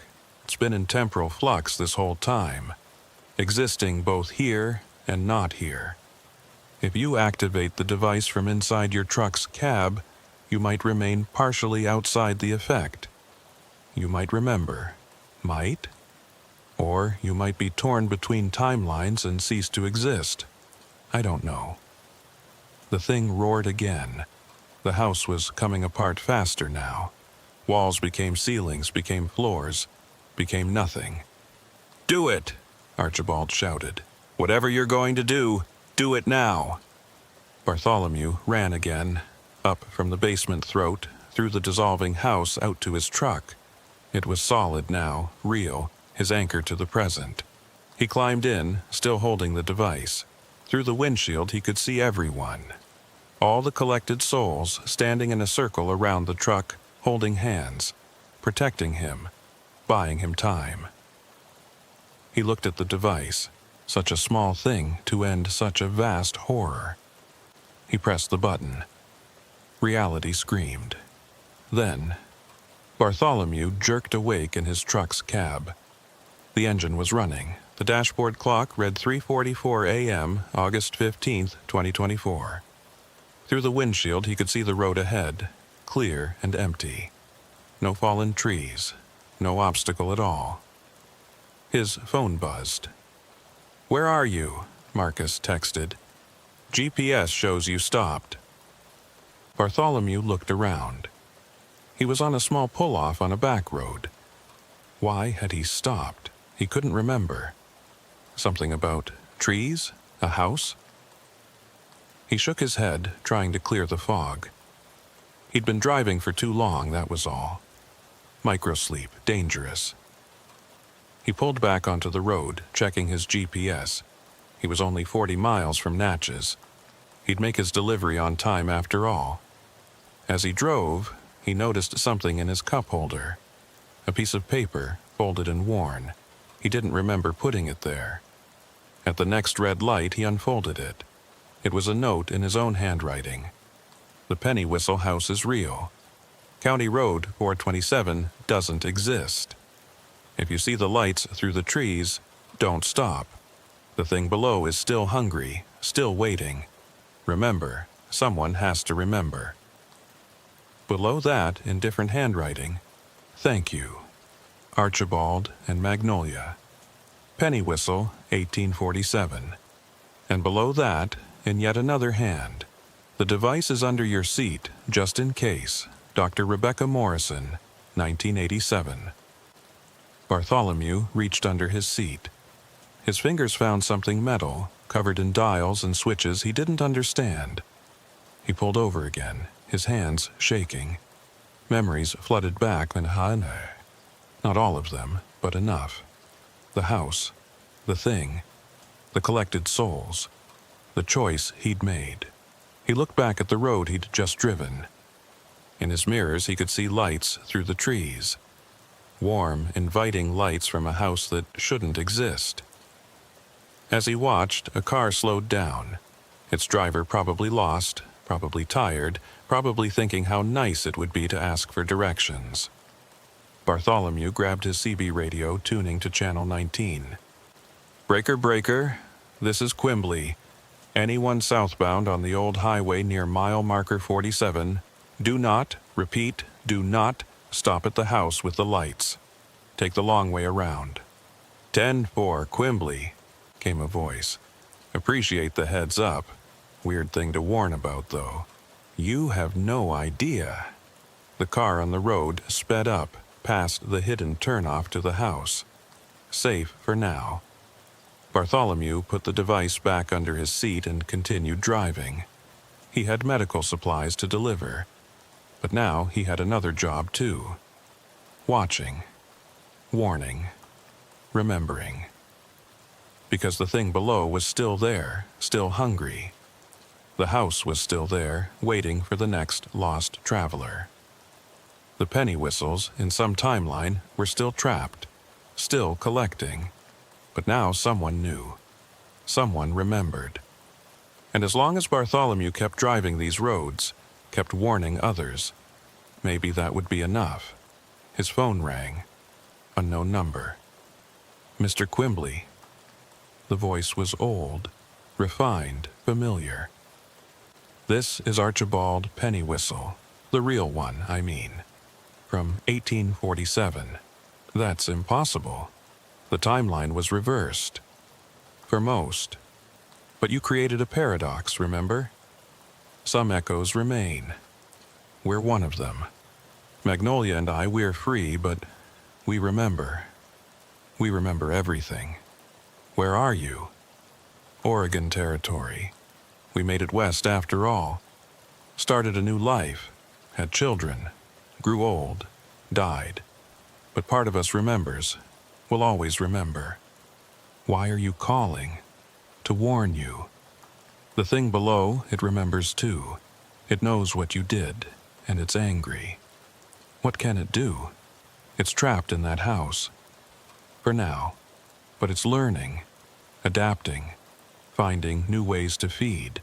There are other houses, Mr. Quimbley. Other places where reality is thin. It's spreading. How do I stop it? You don't, you can't. But you can warn others. You can teach them to recognize the signs. The too perfect hospitality. The offers that seem too good. The choices that aren't really choices. That's all? That's everything. Knowledge is power, Mr. Quimbley. And now you have knowledge most people don't. Use it. The call ended. Bartholomew drove in silence for a while, processing everything. Then he noticed something. Other trucks on the CB were talking, and their conversation was strange. Yeah, pulled into this rest stop near Biloxi. Family there, acting real friendly. Too friendly, you know. 10-4. Same thing happened to me in Arkansas. Couple with a broken-down van. Something felt off. Brothers, if it feels wrong, it probably is. Keep rolling. They knew. Maybe not the details, maybe not the whole truth, but truckers were talking, warning each other. The network of knowledge was spreading. Bartholomew smiled grimly. The thing below might be ancient, might be vast, might be hungry. But humanity's greatest weapon had always been communication. Stories. Warnings passed from driver to driver, generation to generation. He reached for his CB again. This is Quimbley with a public service announcement. Going to tell y'all a story about a house that shouldn't exist, and the thing that lives beneath it. Some of you might think I'm crazy. That's fine. But if even one of you remembers this story when you see those lights through the trees, if even one of you keeps driving instead of stopping, then it's worth it. He started talking, telling the story of the penny whistle house. Other truckers listened, some laughed, some called him crazy, but some, the ones who'd had their own close calls, their own strange encounters, they believed. Miles passed. The story spread. CB to CB, truck stop to truck stop, driver to driver. The modern version of an ancient tradition, sitting around the fire warning about the dangers in the dark. Bartholomew delivered his medical supplies with 2 minutes to spare. As he was signing the paperwork, the receiving clerk said, "Heard a weird story on the CB coming in. Something about a house that collects people?" "Just trucker talk," Bartholomew said. "You know how it is. Long hours, dark roads, imagination runs wild." "Yeah, but still, makes you think." "My cousin disappeared on these roads few years back. They found his truck, but never him." "Where?" "Old highway, near mile marker 47. Bartholomew's blood chilled. "Your cousin, what was his name?" "Robert. Why?" He thought of the businessman in the 2000 suit desperately trying to communicate. "No reason, just, if you ever drive that stretch, don't stop, no matter what you see." The clerk laughed nervously. "You really believe that story?" "I believe in being careful. These roads, they're older than we think, and some things are older still." He left the clerk with that thought and headed back to his truck. He had another load to pick up, another long drive ahead. But now he had a purpose beyond just delivering cargo. Every mile he drove, he watched for the signs. Every trucker he met, he shared the warning. Most didn't believe, but some did, and those some told others. The network grew. 3 months later, Bartholomew was at a truck stop in Tennessee when he overheard two drivers talking. Family at a rest area tried to get me to come to their house. Middle of nowhere, Mississippi. Something about them felt wrong. You didn't go? Nah, remembered that story. The penny whistle warning, they're calling it. Probably saved my life. The penny whistle warning. It had a name now. It was becoming legend. Bartholomew smiled and ordered another coffee. Outside, his truck waited, the device still hidden under the seat. His insurance against the thing below. But his real weapon was simpler. It was the CB radio, the network of drivers, the ancient human tradition of warning others about dangers on the road. The thing below was old, hungry, patient. But humanity was older, hungrier for survival, and infinitely more patient. The roads stretched on, endless and dark. But they were a little safer now, because someone remembered. Someone warned, someone watched, and somewhere, in a house that existed and didn't exist, in a time that was and wasn't, a thing that had fed on human souls for millennia felt something it had never felt before. Fear, because its prey was learning.